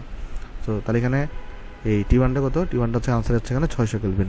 তাহলে চলো নেক্সট অঙ্কে যাই। নেক্সট অঙ্কে দেখো বলতেছে কি একটি কার্নো ইঞ্জিন এত তাপমাত্রা উৎস থেকে এত জল তাপ গ্রহণ করে এত তাপ বর্জন করে, তাপগ্রাহকের তাপমাত্রা কত। তাহলে এখানে T2 বের করতে বলছে, Q2 T1 আর হচ্ছে এখানে Q1 দেওয়া আছে। আমাকে T2 বের করতে হবে, সেটা হবে তোমার হচ্ছে Q2 ডিভাইডেড বাই Q1, আর হচ্ছে এখানে হবে T1। তাহলে দেখো এখান থেকে তো সোজা বের করা একদমই। তো এখানে তোমাকে তাপ বর্জন করে দেওয়া আছে 700, তাপ গ্রহণ করে 1250, আর এখানে T1 হচ্ছে 500। তাহলে এখানে কত আসবে 700 ইন্টু 500 ডিভাইডেড বাই 1250, সো এটা আসবে তোমার কাছে 280 কেলভিন। এটা আসবে তোমার কাছে 280 কেলভিন। সো সি নাম্বার হচ্ছে কারেক্ট আনসার আমার কাছে। তারপর দেখো নেক্সটে যে আমরা আসো, নেক্সটে বলছে কি পানিকে 7 ডিগ্রি সেন্টিগ্রেড থেকে 1 ডিগ্রি সেন্টিগ্রেডে তোমার হচ্ছে ঠান্ডা করলে কি হয়।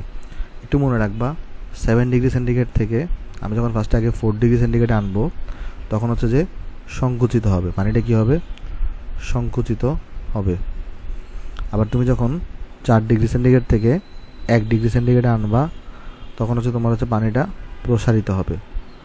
ভাই কেন হবে এগুলো নিয়ে ডিটেলস আমরা যখন ইউটিউবে পড়বো তখন আমি ডিটেলসে ব্যাখ্যা দিব, বাট এইখানে এই মুহূর্তে আমি মনে হয় যে এই ব্যাখ্যাটা দরকার নাই। জাস্ট একটু মুখস্থ করে রাখো এডমিশনের জন্য, যে যখন 7 ডিগ্রি থেকে যখন 4 ডিগ্রিতে আসবে তখন পানিটা সংকুচিত হয়, আবার 4 ডিগ্রি থেকে যখন 1 ডিগ্রিতে আসে তখন প্রসারিত হয়। বা 4 ডিগ্রি কেন, কারণ 4 ডিগ্রিতে পানির ঘনমাত্রা সর্বোচ্চ থাকে, ঘনত্বটা যেটা কত হয় 1000 কেজি পার মিটার কিউব হয়। তো ওই সর্বোচ্চতে আসার আগে ফার্স্টে সংকুচিত হয়, পরে প্রসারিত হয়। তাহলে এখানে পানিকে যখন 7 ডিগ্রি থেকে যখন আমি 1 ডিগ্রিতে আনবো, তখন ফার্স্টে কী হবে, ফার্স্টে হবে তোমার এখানে প্রথমে সংকুচিত হবে, পরে প্রসারিত হবে। তাহলে এটি প্রথমে সংকুচিত হয়, পরে প্রসারিত হয়, কেমন। আচ্ছা ওকে, আশা করি জিনিসটা আমরা সবাই এখানে বুঝতে পারছি। এরপরে বলছি কি, এরপরে যে একটি ছাত্রীর কাছে সরবরাহকৃত থার্মোমিটারে বরফের গণনাঙ্ক এবং পানির স্ফুটনাঙ্ক যথাক্রমে দেখায়, বাষ্পীভবন দেখা যাচ্ছে এত এবং এত। সে কিছু পানিকে তাপমাত্রা পরিমাপ করে বর্ধিত হিসেবে তাপমাত্রা হিসেবে এত ডিগ্রি পেলে প্রকৃত তাপমাত্রা কত। তাহলে সে পাইছে 40 এবং তার থার্মোমিটারের 2 এবং 102 মাইনাস 2 সেলসিয়াসে কত, সেলসিয়াস ডিভাইডেড বাই 100। তাহলে 100 তো কাটা যাবে, তাহলে সিগুলো থাকবে তোমার হচ্ছে 38 ডিগ্রি সেন্টিগ্রেড। তাহলে এটা হচ্ছে আমাদের এ নাম্বার হচ্ছে আমার কাছে এখানে আনসার, কেমন। সেলসিয়াসের স্কেলে কোন তাপমাত্রায় ফারেনহাইট এবং পরম তাপমাত্রার মান সমান, তার মানে হচ্ছে এক্স মাইনাস তোমার হচ্ছে যে ভাই, আচ্ছা সেলসিয়াস স্কেলে কোন তাপমাত্রায় ফারেনহাইট এবং পরম তাপমাত্রার মান সমান। তাহলে এটা বের করার জন্য চলো আমরা দেখে আগে ফারেনহাইটের মানটা কত আসে, পরে সেটাকে সেলসিয়াসে নেওয়া যাবে, কেমন। তাহলে এক্স মাইনাস 32 করি ডিভাইডেড বাই 9 করি এখানে আমরা। তাহলে এখানে হচ্ছে এক্স মাইনাস 273 করি ডিভাইডেড বাই এখানে হচ্ছে আমরা 5 করি। তাহলে এখান থেকে আমরা এক্সটা বের করার চেষ্টা করি।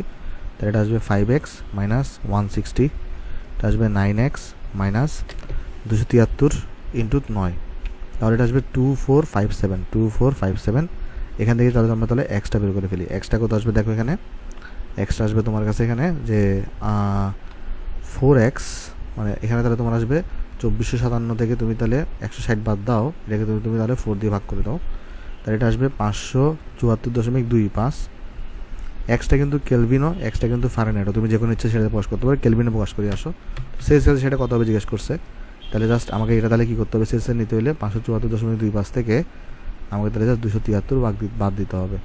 তাহলে দেখি কত আসে, এখানে 273 বাদ দিলে তাহলে এটা হবে 301 ডিগ্রি সেন্টিগ্রেড, 301.25 আসলে অ্যাকচুয়ালি, কেমন 301.25 ডিগ্রি সেন্টিগ্রেড। সেটা হচ্ছে আমাদের বি নাম্বারের চান্স। দেখো কনসেপ্ট এখানে বুঝতে পারছো কি না, বলছে যে এখানে তোমাকে সেলসিয়াসের স্কেলের কোন তাপমাত্রায় ফারেনহাইট এবং পরম তাপমাত্রার মান সমান, মানে কেলভিন স্কেলের তাপমাত্রা। আমি আগে দেখলাম তাহলে এই দুটার মধ্যে সম্পর্ক করে সেই ভ্যালুটা কেলভিনে কত আসে সেখান থেকে আমি সেলসিয়াসে প্রকাশ করে ফেললাম। এটা হচ্ছে আমার কাছে এখানে আনসার।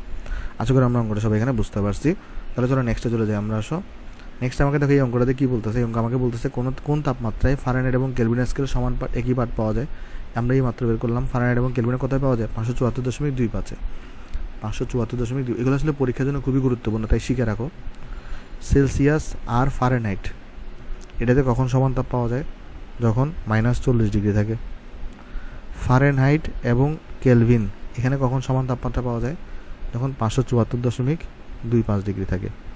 এই দুটো ভ্যালু একটু মুখস্থ রাখিও, এটা দেখবো তোমার অনেক কাজে দিবে এমসিকিউর জন্য, কেমন। আচ্ছা, তাহলে চলো নেক্সটে যাই। রুদ্ধতাপীয় প্রক্রিয়ায় গামা দেওয়া আছে এত, দ্বিপরমাণুর গ্যাসের চাপ যদি 5.5% বৃদ্ধি করা হয় তাহলে গ্যাসের আয়তন কত কমবে। তাহলে দেখে আমরা V2 বের করার চেষ্টা করি সেখানে আগে। আচ্ছা, ফার্স্ট আগে P2 কত হবে চলো দেখে আসো। P2 ইকুয়াল টু হবে P1 আর 5% বৃদ্ধি 0.5% বৃদ্ধি করছে, তাহলে 0.5% অফ P1, তাহলে অ্যাকচুয়ালি হবে এটা 0.5 ডিভাইডেড বাই 100 প্লাস 1, তাহলে এটা হবে 1.005 P1 হবে P2 এর ভ্যালুটা, কেমন। আচ্ছা, গ্যাসের আয়তন কত কমবে জিজ্ঞেস করছে, তাহলে আমরা তো এখানে আগে বের করি যে P2 V2 gamma is equal to P1 V1 gamma. তাহলে এখান থেকে আমরা যদি V2 গামাটাকে এই পাশে রাখি, V1 গামাটাকে এই পাশে রাখি, এখানে লিখতে পারি আমরা P1 ডিভাইডেড বাই P2 লিখতে পারি। তাহলে এখান থেকে V2 ইকুয়াল টু পাবো V1 gamma P1 by P2, এখানে তাহলে কত হবে, এই যে P1 by P2 equal to হবে তোমার 1 ডিভাইডেড বাই 1.005, এই পুরোটার উপরে তাহলে পাওয়ার হয়ে যাবে 1 বাই গামা, রাইট।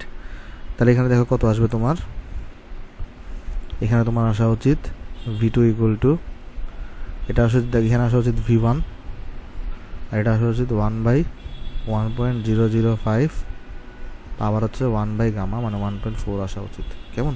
আচ্ছা, কারণ এখানে এই গামা আর 1 গামায় গামা কাটা যাবে, এটা থাকবে। তাহলে দেখো এখানে কত আসবে V2টা, তাহলে V2 ইকুয়াল টু আসবে এখানে 1 ডিভাইডেড বাই 1.005, পাওয়ার হচ্ছে তোমার 1 বাই 1.4, সো এটা থাকবে 0.99644 V1। তাহলে এটাকে আমি লিখতে পারি V2 equal to V1 minus 1 থেকে বাদ দাও, এটা তাহলে কত থাকবে 0.00355 V1। এটাকে পার্সেন্টেজে নিলে কত থাকবে তোমার, এখানে থাকবে, এটাকে যদি তুমি পার্সেন্টেজে নাও 100 দিয়ে গুণ করো তাহলে থাকবে 0.355%, দ্যাট মিনস 0.36%। এটাকে লিখতে পারি কত 0.36% লিখতে পারি। তাহলে এতটুকু তোমার এখানে কমবে আয়তন, কেমন। স্বাভাবিক তাপমাত্রা ও চাপে 1 মোল আদর্শ গ্যাসের তাপমাত্রা 1 কেলভিন বাড়ালে যে কাজ সম্পাদন হয় সেটাকে আমরা কত বলে থাকি, আমরা যদি এখানে দেখার চেষ্টা করি, আমরা সবাই জানি কৃতকাজ মানে কত হয়ে থাকে, কৃতকাজ মানে হয়ে থাকে DW ইকুয়াল টু হয়ে থাকে P ইন্টু ডেল্টা ভি হয়ে থাকে। বাট এখানে চাপ দেওয়া আছে, ডেল্টা ভি তোমাকে দেওয়া নাই, কেমন।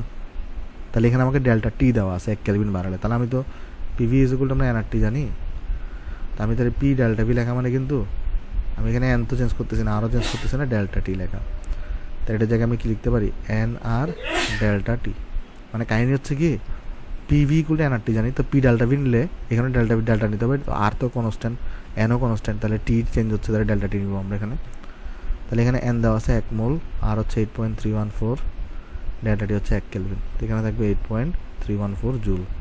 তো DW কত হবে তোমার 8.314 জুল হবে, কেমন। আসলে এটা আমরা সবাই বুঝতে পারছি। চলো আমরা নেক্সটে যাই আসো। নেক্সটে দেখো আমাকে বলছে একটি জলপ্রপাতে 1000 মিটার উপরেতে পানি নিচে পড়ে উপরের ও পানির তাপমাত্রার পার্থক্য নির্ণয় করো। তাহলে এখানে হবে mgh equal to ms del theta. সুন্দর মতো এখান থেকে ডেল থিটা বের করো। ডেল থিটা ইকুয়াল টু আসবে gh, তো g হচ্ছে 9.8 ইন্টু h হচ্ছে কত 100 ডিভাইড বাই 4200। তাহলে এখানে হবে 0.233 ডিগ্রি সেন্টিগ্রেড। সেটা হচ্ছে আমাদের বি নাম্বার হচ্ছে আমাদের আনসার। কেমন? আচ্ছা, আশা করি আমরা অঙ্কটা সবাই এখানে বুঝতে পারছি। পরের অঙ্কটা থেকে বলছে কি, যখন 10 কেজি পানিকে 0 ডিগ্রি সেন্টিগ্রেড থেকে 40 ডিগ্রি সেন্টিগ্রেড তাপমাত্রা উত্তপ্ত করা হয় তখন এন্ট্রপি পরিবর্তন করতে হবে। ডিএস ইকুয়াল টু কত হবে? টেম্পারেচার চেঞ্জ করতেছো, তাহলে ms loan T2 by T1 হবে। তাহলে এখানে দেখো m হচ্ছে তোমার কাছে 10 গ্রাম পানি, তাহলে এটাকে আমরা লিখবো 10 ডিভাইডেড বাই 1000 করে দিব। পানির s হচ্ছে তোমার 4200। পানিকে কিন্তু 0 ডিগ্রি থেকে 40 ডিগ্রিতে নিচ্ছ, তোমাকে কিন্তু বলে নাই যে 0 ডিগ্রি বরফকে তুমি 40 ডিগ্রিতে নিচ্ছ, সেক্ষেত্রে তোমাকে কিন্তু আগে একটা mlf যোগ করতে হতো, mlf ডিভাইডেড বাই টি। আর এটা তো বলে নাই, বলছে পানিকে নিচ্ছ, সো ডাইরেক্ট আমি জাস্ট টেম্পারেচার চেঞ্জের জন্য এটা যেটা ডিএস সেটা ইউজ করতেছি। তাহলে এখানে টি2 কত হবে? তাহলে টি2 হবে তোমার কাছে 40, তো 40 যোগ 273, টি1টা হবে শুধু 273। সেখান থেকে দেখো ডিএসটা কত পাও?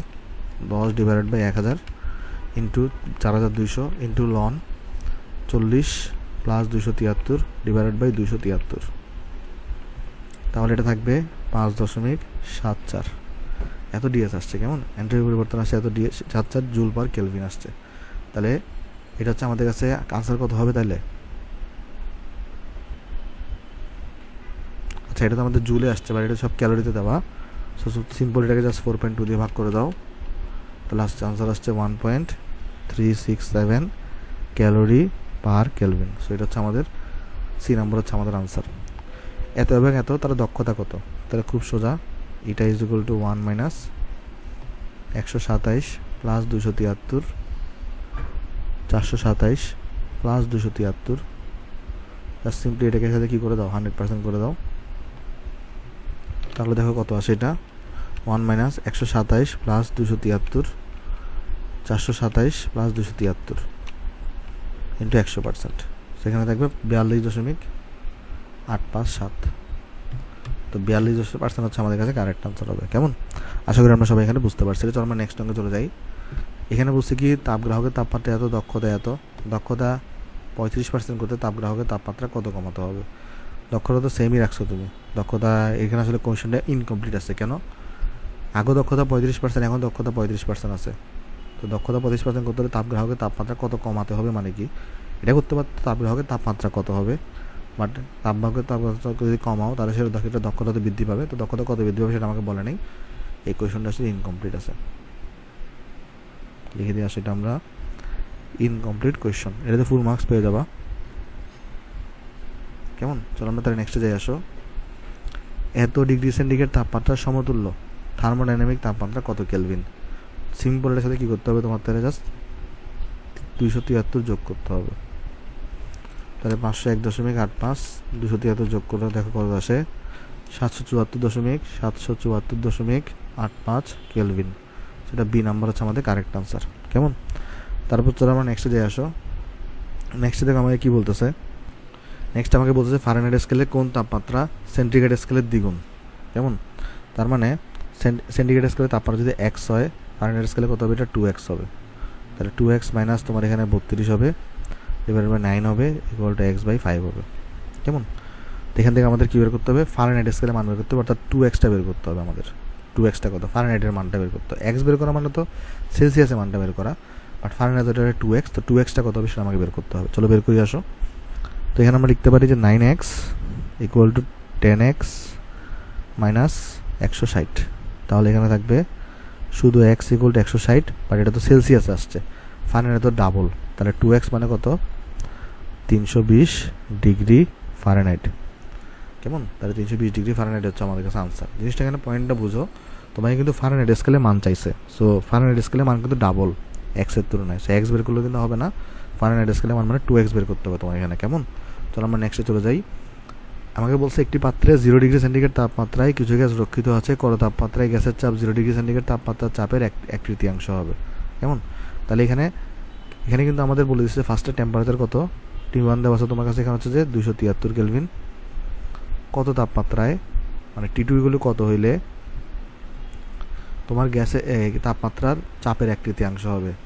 তাহলে এখানে যদি চাপটা যদি P1 হয়, এখানে P2 ইকুয়াল টু হবে এই তাপমাত্রা চাপের 1/3। আর এখানে কিন্তু বদ্ধপাত্র বলে দিছে, তার মানে আয়তনটা ফিক্স ধরে আমাদের আগাইতে হবে।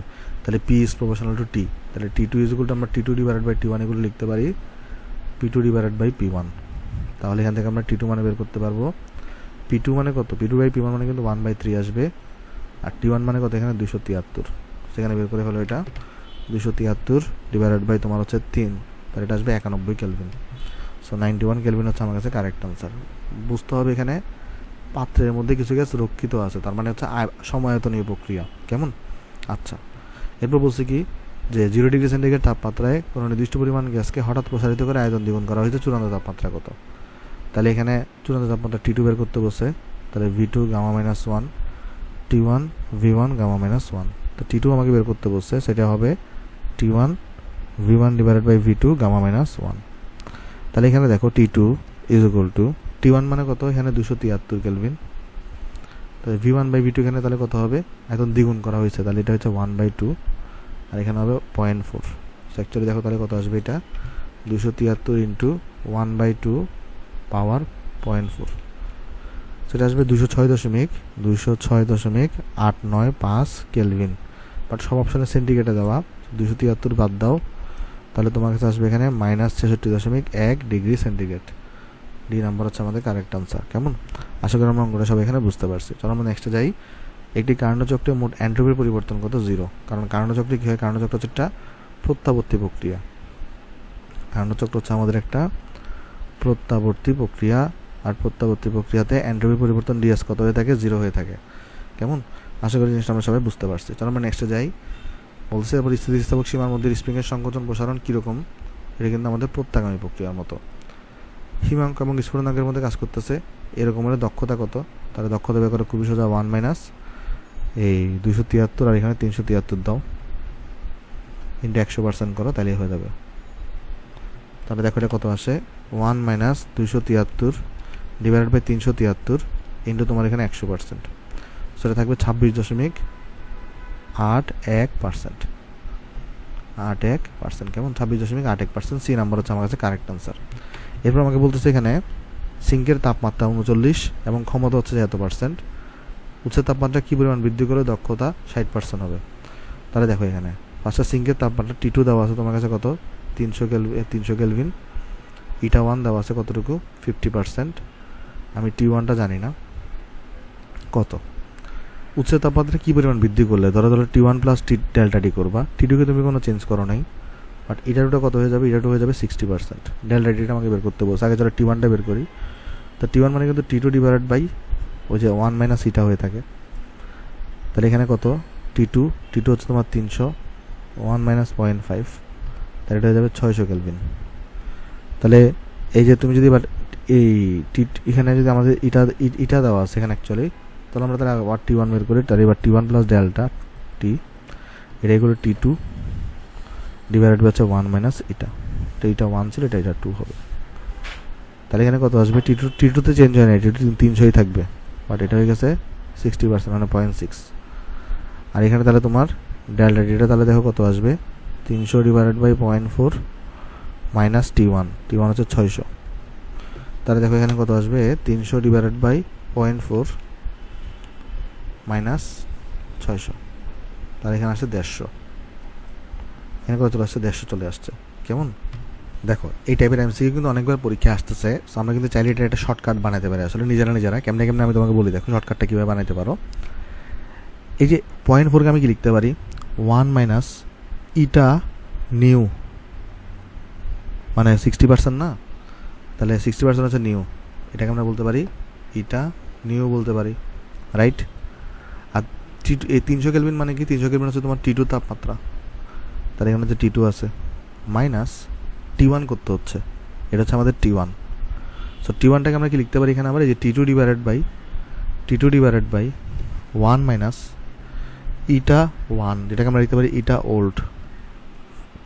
খেয়াল করে দেখো এখানে এটাকে লিখতে পারি T2, এটা হচ্ছে আমাদের 1 মাইনাস ইটা নিউ। T1 এটা হচ্ছে T1কে লিখতে পারি তাহলে আমরা হচ্ছে যে 300 ডিভাইডেড বাই মানে T2 ডিভাইডেড বাই 1 মাইনাস ইটা 1, মানে ইটা ওল্ড। ইটা ওল্ড মানে এখানে 50%, কেমন? তাহলে এটাকে যদি আমি একটু কাটজুট করি, মানে আমি যদি এখানে একটু করে সূত্রটা যদি এখানে যদি বানাই, দাঁড়াও এখানে যদি তোমার এখানে নিচে যদি আমি বানাই, তাহলে উচ্ছের তাপমাত্রা ডেল্টা টি বৃদ্ধি করা লাগবে কতটুকু, দেখো এখান থেকে তুমি এখান থেকে তাহলে লসাগু নিতে পারো। তাহলে লসাগু নিলে কী আসবে, এখানে লসাগু নিলে আসবে যে 1 minus eta new into 1 minus eta old. আর এখানে দেখো কি আছে, এখানে টি2টা কমন যাবে, টি2টা এখানে কমন যাবে।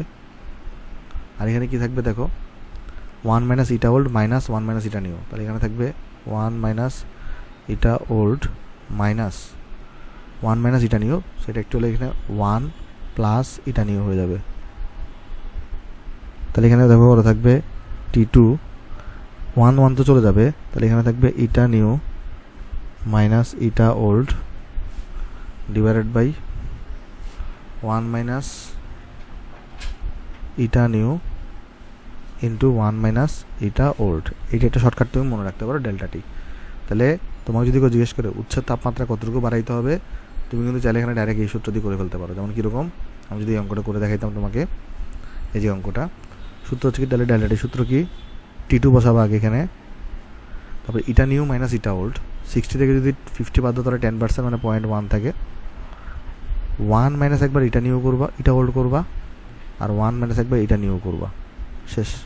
তাহলে দেখো কত আসবে, এটা 300 ইন্টু 0.1, আর এখানে হচ্ছে 0.5 ইন্টু 0.4, 150। ইজিলি আনসার চলে আসছে এক লাইনে। কারণ এটা কিন্তু বারবার পরীক্ষায় আসছে, আমরা কিন্তু কালকে দেখলাম বেশ কয়েক জায়গায় আসছে। তাহলে তুমি আসলে এখানে সরাসরি মনে রাখতে পারো যে উৎসের তাপমাত্রা বৃদ্ধি যদি ডেল্টা টি হয়, তাহলে এক্ষেত্রে একটা ফর্মুলা মনে রাখবো আমরা, টি2 eta new minus eta old divided by 1 minus eta new 1 minus eta new 1 minus eta old. দেখো আমি শর্টকাটে কিন্তু একটু ঝামেলা আমি জানি, তারপরে শিখাচ্ছি কেন, কারণ এটা বারবার আসছে। সো একটা এমসিকিউ যদি তুমি যদি একটু সময় বাঁচাতে পারো, সেটা তোমার জন্য আসলে বেনিফিশিয়াল। বাট সবগুলোর জন্য কি তুমি এখন শর্টকাট শিখবা না, যেগুলো পরীক্ষায় বারবার আসে সেগুলোর জন্য শর্টকাট শিখতে পারো। বাট যে অঙ্কটা বারবার আসতেছে না, বছর 10 বছরে একবার আসছে, সেটার জন্য আসলে নতুন করে শর্টকাট শিখে লাভ নাই। যেমন এই শর্টকাটটা তো আমরা এখানে নিজেরা ওই যে ম্যানুয়ালি ডেভেলপ করার চেষ্টা করছি, কেমন, সেটা আমরা একটা শর্টকাট হিসেবে মনে রাখতে পারি। আচ্ছা, তাহলে চলো আমরা নেক্সট এমসিকিউতে যাই। আমাদের হচ্ছে এমসিকিউটা শেষ, এটা আমাদের আনসার করতে পারি 150 কেলভিন, এটা আমাদের 150 কেলভিন আনসার। চলো আমরা তাহলে তোমার হচ্ছে এখানে এই এমসিকিউটা দেখার চেষ্টা করি। এখানে দেখো বলছি কি, একটি গ্লাস হতে 250 ml পানি 1.25 লিটার পানি ভর্তি পাত্রে ঢালা হলো। গ্লাস ও পানির তাপমাত্রা পার্থক্য যথাক্রমে এত এবং এত হইলে তাদের মিশানোর পর তাপমাত্রা কত হবে, কেমন? তাহলে বলছি কি, একটা গ্লাস হতে 250 ml পানি 1.25 লিটার পানি ভর্তির পাত্রে ঢালা হয়েছে। তাহলে এখানে একটা পাত্র আছে তোমার কাছে, তো এই পাত্রের মধ্যে অলরেডি পানি আছে কতটুকু, 1.25 লিটার, আর তুমি এখানে পানি ঢালছো কতটুকু, 250 ml, বা আমরা লিখতে পারি 0.25 লিটার। গ্লাস ও পাত্রের তোমার হচ্ছে যে ভাই পানির তাপমাত্রা যথাক্রমে 80 এবং তোমার হচ্ছে যে ভাই 20 ডিগ্রি। তাহলে গ্লাস থেকে তুমি ঢালছো 250 ml, আর গ্লাসের টেম্পারেচার হচ্ছে 80 ডিগ্রি, আর তোমার হচ্ছে যে পাত্রে যে পানিটা আছে সেটা টেম্পারেচার কতটুকু, 20 ডিগ্রি। এখানে টেম্পারেচার হচ্ছে 20 ডিগ্রি। তো মিশ্রণের তাপমাত্রা জিজ্ঞেস করছে, তাহলে মিশ্রণের তাপমাত্রাটা কী হবে বলো তো, এটা 20 ডিগ্রি থেকে বড় হবে, বা এটা 80 ডিগ্রি থেকে ছোটো হবে। তাহলে এখানে কী হচ্ছে, ফার্স্টে এটাই কিন্তু এম এর সমান, এটা কিন্তু 1 লিটার মানে কিন্তু 1 কেজি হয়ে থাকে। তাহলে প্রথমটা ক্ষেত্রে আমরা লিখতে পারি 0.25 ms del theta equal to S কিন্তু কাটাকাটি যাবে, ডেল থিটা ইকুয়াল টু কত হবে এক্ষেত্রে, এটা তাপ হারাই ফেলবে, তাহলে 80 মাইনাস থিটা করবা ইকুয়াল টু, পরেরটা এম হচ্ছে 1.25 কেজি, এসই থাকবে, আর এখানে কত হবে বলো তো, থিটা মাইনাস 20 হবে। সেখান থেকে তুমি আসলে অ্যাকচুয়ালি ক্যালকুলেট করে এস মানে থিটা বের করতে হবে। তাহলে কত আসবে, ফার্স্টে আসবে, আমি যদি ডাইরেক্ট ক্যালকুলেশন করি 0.25 into 80 minus 0.25 x equal to 1.25 x minus 1.25 into 20। সেটা দেখি সলিউশন করলে কত আসে, এক্স আসছে তোমার কাছে 30, তাহলে থিটা আসছে কত এখানে 30 ডিগ্রি সেন্টিগ্রেড। কেমন ক্যালকুলেশন করলে আমাদের এখানে 30 ডিগ্রি সেন্টিগ্রেড চলে আসছে। এটা আশা করি আমরা অঙ্কটা সবাই বুঝতে পারছি। এরপর বুঝতে হবে কি, 120 মিটার থেকে পতিত হচ্ছে উপরের এবং নিচের তাপমাত্রার পার্থক্য কত। তাহলে ওই যে mgh ইকুয়াল টু হচ্ছে ms ডেল থিটা দিয়ে করবো আমরা। তাহলে ডেল থিটা বের করতে বলছে আমাকে, তাহলে ডেল থিটা ইকুয়াল টু হবে gh ডিভাইডেড বাই হচ্ছে s হবে। তাহলে এখানে দেখো কত আসবে ডেল থিটাটা। তো g মানে তোমার এখানে 9.8, h মানে কত, h মানে 120, ডেল থিটা মানে কত, সরি s মানে কত 4200। ডেল থিটা আসবে 0.28 degree centigrade, 0.28 degree centigrade. So আমাদের এখানে সি নাম্বারটা হচ্ছে এ নাম্বারটা কারেক্ট আনসার। সূর্যের তাপমাত্রা মাপা হয় পাইরোমিটার দিয়ে। তো আমরা নেক্সটে দিয়ে আসো। নেক্সট দেখো আমাকে কী বলতেছে, নেক্সট আমাকে বলতেছে এখানে যে একটি স্থির আয়তন হাইড্রোজেন থার্মোমিটারকে যথাক্রমে তরল বায়ু, বাষ্প এবং বরফ এবং বাষ্পে স্থাপন করলে এত এবং এত পাওয়া যায় তরল বায়ুর তাপমাত্রা কত। তার এটা হচ্ছে নর্মালটা 23.5 মাইনাস বরফে পাওয়া গেছে কত 75, আর বাষ্পে পাওয়া গেছে 102.4 মাইনাস 75, আর এখানে সি ডিভাইডেড বাই 100 করো। সিটা বের করার পরে দেখো কত আসে, 23.75 মাইনাস 23.5 মাইনাস 75, 102.4 মাইনাস 75 ইন্টু 100 করো, তাহলে আসবে minus 187.95 degree centigrade. D number হচ্ছে আমার কাছে কারেক্ট আনসার। কেমন, এত জুল তাপশক্তি শোষণ করায় এতটুকু বৃদ্ধি পাইছে, সিস্টেম কর্তৃক পরিবেশের উপর সম্পাদিত কাজের মান কত। তাহলে ডি কিউ ইকুয়াল আমরা সবাই জানি ডিইউ প্লাস ডিডাব্লিউ। তাহলে এখানে 800 জুল তাপশক্তি শোষণ করায় 500 জুল বৃদ্ধি পাইছে সিস্টেম কর্তৃক কাজ। তাহলে ডিডাব্লিউ ইকুয়াল হবে 300 জুল। ডিডাব্লিউ হবে তোমার কাছে এখানে 300 জুল। রুদ্রতাপীয় প্রক্রিয়ায় বায়ুর আয়তন বৃদ্ধি হয়ে দ্বিগুণ হয়েছে, প্রারম্ভিক চাপ 1 বায়ুচাপ হলে চূড়ান্ত চাপ কত। তাহলে P2 V2 gamma P1 V1 gamma. তাহলে P2 ইকুয়াল টু P1 হচ্ছে কত 1, আয়তন বৃদ্ধি পেয়ে দ্বিগুণ হয়েছে, তাহলে দ্বিগুণ 1, গামা হচ্ছে 1.4।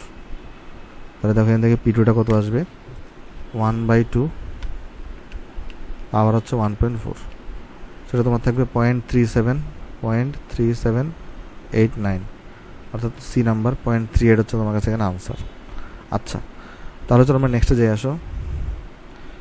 এবার বলতেছে আমাকে এখানে একটি নির্দিষ্ট তাপমাত্রায় পি জন্য P is equal two K/V যদি টি স্থির থাকে, এখানে এমন অবস্থা নিচের কোনটি সঠিক নয়। দেখো পিভি ইকুয়াল টু কনস্ট্যান্ট হয়ে থাকে, সেটা সঠিক, আমরা সবাই জানি। পি ইকুয়াল টু 1/v এরকম হয়ে থাকে, P/V এরকম থাকে, বাট P/V দেখো এখানে স্ট্রেট লাইন দেওয়া না, এটা আয়তাকার অধিবৃত্ত হবে, সেটা কিন্তু সঠিক নয়। এটা কিন্তু আয়তাকার অধিবৃত্ত হবে, বাট এটা সরল রেখার আছে, আয়তাকার অধিবৃত্ত হওয়া দরকার, বাট এটা সরল রেখাকার আছে, সেটা কিন্তু সঠিক হবে না। কেমন, আচ্ছা। এরপর আমাকে বলতেছে একটি তাপ ইঞ্জিনের দক্ষতা কিসের উপর নির্ভর করে। আমরা সবাই জানি একটি তাপ ইঞ্জিনের দক্ষতা নির্ভর করে উৎস এবং তাপগ্রাহকের তাপমাত্রার উপরে। ইঞ্জিন এ কাজ করছে 500 কেলভিন এবং 450 কেলভিন তাপমাত্রায়, বি কাজ করতেছে এতে, ইঞ্জিনের বি এর দক্ষতা এ থেকে কতটুকু বেশি। তাহলে এর দক্ষতা বের করি আগে আমরা 1 - 450 ডিভাইডেড বাই 500। তাহলে কত আসবে, এটা আসবে তোমার 1 - 450 ডিভাইডেড বাই 500, সেটা আসবে 0.1। আর ইঞ্জিন বি এর দক্ষতা কত 1 - 400 ডিভাইডেড বাই 450, সেটা আসবে 1 - 400 ডিভাইডেড বাই 450, সেটা আসবে 0.11। তাহলে যদি ডিফারেন্স বের করো রেলটা এইটা, তাহলে এটা থেকে যদি 0.1 বাদ দাও তাহলে 0.0111, তাহলে পার্সেন্টেজে করে 100% দিয়ে গুণ দাও, তাহলে তোমার থাকবে এখানে 1.1%। সো অ্যাকচুয়ালি এটাকে 1% আমরা বলতে পারি। কেমন, আচ্ছা, এটাকে আমরা কত পার্সেন্ট বলতে পারি, অনেকটা 1% আমরা বলতে পারি। তাহলে আমরা নেক্সটে চলে যাই আসো।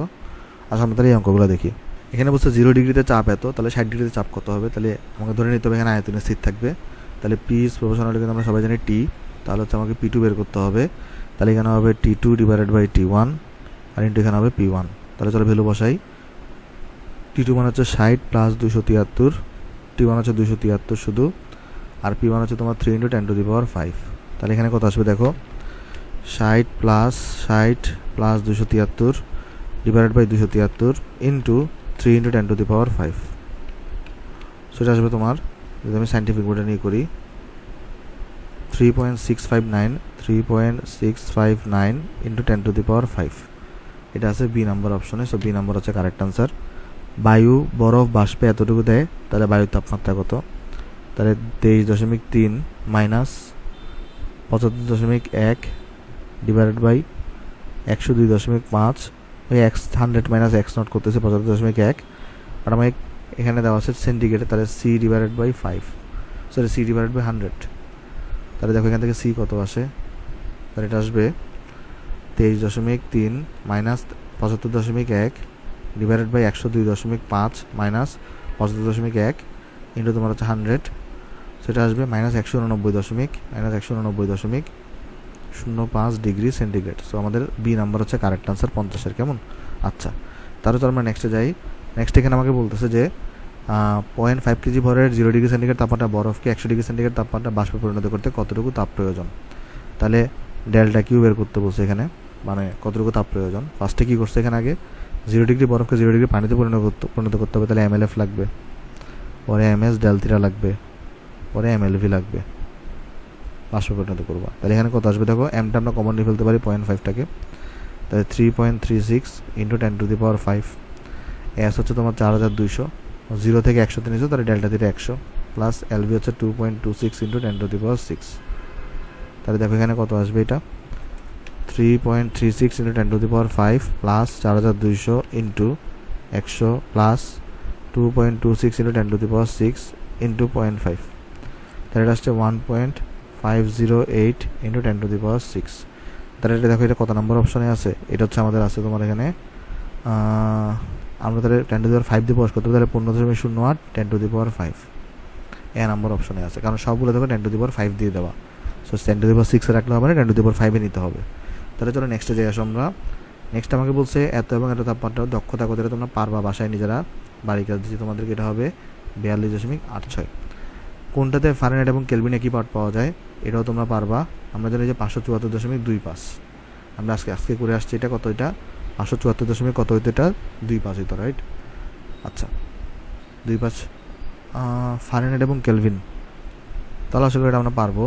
তারপর এখানে আমাকে বলছে যে তোমার বরফ গলনাঙ্ক 327 ডিগ্রি, সীসা গলনের আচ্ছা গলন তাপ তোমাকে দেওয়া আছে এত, তাহলে 4 গ্রাম মূল সীসা গলাতে এন্ট্রপির পরিবর্তন কত হবে, সীসার পারমাণবিক ওজন দেওয়া 207। তাহলে এখানে কী করবা তুমি, বলো তো সীসাকে গলাবা, তো গলানোর সময় আমরা কী করি, এটা সার্টেন টেম্পারেচার রাখি না, তাহলে এখানে ডিএস ইকুয়াল টু কত হবে, তাহলে এখানে ওই যে এমএল ডিভাইডেড বাই টি হবে। বাট আমাকে এখানে 4 গ্রাম মূল দেওয়া, এন দেওয়া আছে, আর হচ্ছে আমাকে এখানে বড় হাতের এম দেওয়া আছে, তো আমার এখানে কিন্তু তোমার হচ্ছে সরাসরি ছোটো হাতের এম দেওয়া নাই। কেমন? আচ্ছা, তাহলে আমরা এখানে কী করতে পারি, আমরা এখানে তাহলে আমরা সবাই জানি এন ইকুয়াল টু কত হয়ে থাকে, এম বাই এম হয়ে থাকে। তাহলে এখানে এম মানে কত লিখতে পারি, আমরা এন ইন্টু এম লিখতে পারি। তাহলে এখানে আমাদের এখানে এম এর জায়গায় আমরা বসাই দিব N into M into L divided হচ্ছে টি। তাহলে এন দেখো 4, বড় হাতের এম হচ্ছে 207 দেওয়া কোয়েশনে, আর এল দেওয়া কত 5.86 দেওয়া, টেম্পারেচার টি হচ্ছে 327 দেওয়া, 273 যোগ করতে হবে। তাহলে দেখো এখান থেকে ডিএস কত আসে, 4 into 207 into 5.86 divide by 327 plus 273, সেটা আসবে তোমার কাছে 8.086 calorie per kelvin, joule per kelvin যায় ক্যালোরি পার কেলভিন, এবং এটা এ নাম্বার হচ্ছে আমার কাছে কারেক্ট আনসার। কেমন? আশা করি তোমরা অঙ্কটা সবাই এখানে ভাই বুঝতে পারছো। চলো এর পরের কোয়েশনে যে আমরা আসো, এরপর আমাকে বলছে তাপ ধারণ ক্ষমতার মাত্রা কত, একটু মুখস্থ রাখবা, এটা তোমার হবে এ নাম্বারটা। কেমন? একটু মুখস্থ রাখবে জিনিস, তাপ ধারণ ক্ষমতার মাত্রা কত একটু মনে রাখতে পারো, এটা মুখস্থ রাখবে জিনিস, যদিও বের করা যায় মানে কনসেপচুয়ালি, দরকার নেই আর কি। কেমন? এটা তাহলে একটু মনে রাখি। এরপরে তোমাকে বলছে কি প্রত্যাগামী প্রক্রিয়া এন্ট্রপি কী থাকে, এন্ট্রপি তোমার এন্ট্রপি পরিবর্তন থাকে 0, কোনো পরিবর্তন হয় না। তাপশক্তিকে সম্পূর্ণরূপে কখনোই যান্ত্রিক শক্তি রূপান্তর করা যায় না, কারণও বলছিলেন, আমি কিন্তু বলছিলাম মতবাদগুলো অনেক ইম্পর্টেন্ট। একটা কাজ করে আমরা আগের বিষয় চলে এটাকে নিয়ে আসি, 3 অঙ্ককেই কাট করলাম, এখানে আনি আসো,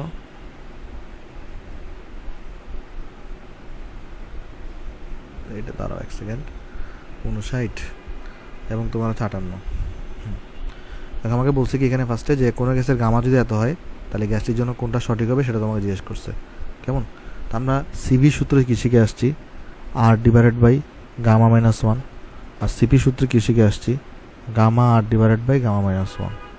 তাহলে চলো দেখে আসো, গামা হচ্ছে 3/2 দেওয়া, তাহলে আমরা এখানে যদি বের করার চেষ্টা করি, যদি সিপিটা যদি আমরা বসাই, তাহলে গামা হচ্ছে 1.5 ইন্টু আর 1.5 মাইনাস 1, তাহলে এখানে 3R থাকবে, সিপিগুলো 3R, এ নাম্বার হচ্ছে আমাদের কাছে কারেক্ট আনসার। 127 এবং 27 কাজ করতেছে, এটা তোমরা নিজেরা বাসায় পারবা, এটা আমি করে দিব না। 59 নাম্বারটা, এটার আনসার আসবে তোমার হচ্ছে 25%। কেমন? কোন তাপমাত্রায় সেলসিয়াস এবং ফারেনহাইট একই পাঠ দিয়ে -40 ডিগ্রি, তো আমরা শিখে আসছি। তো আমরা নেক্সটে যাই আসো।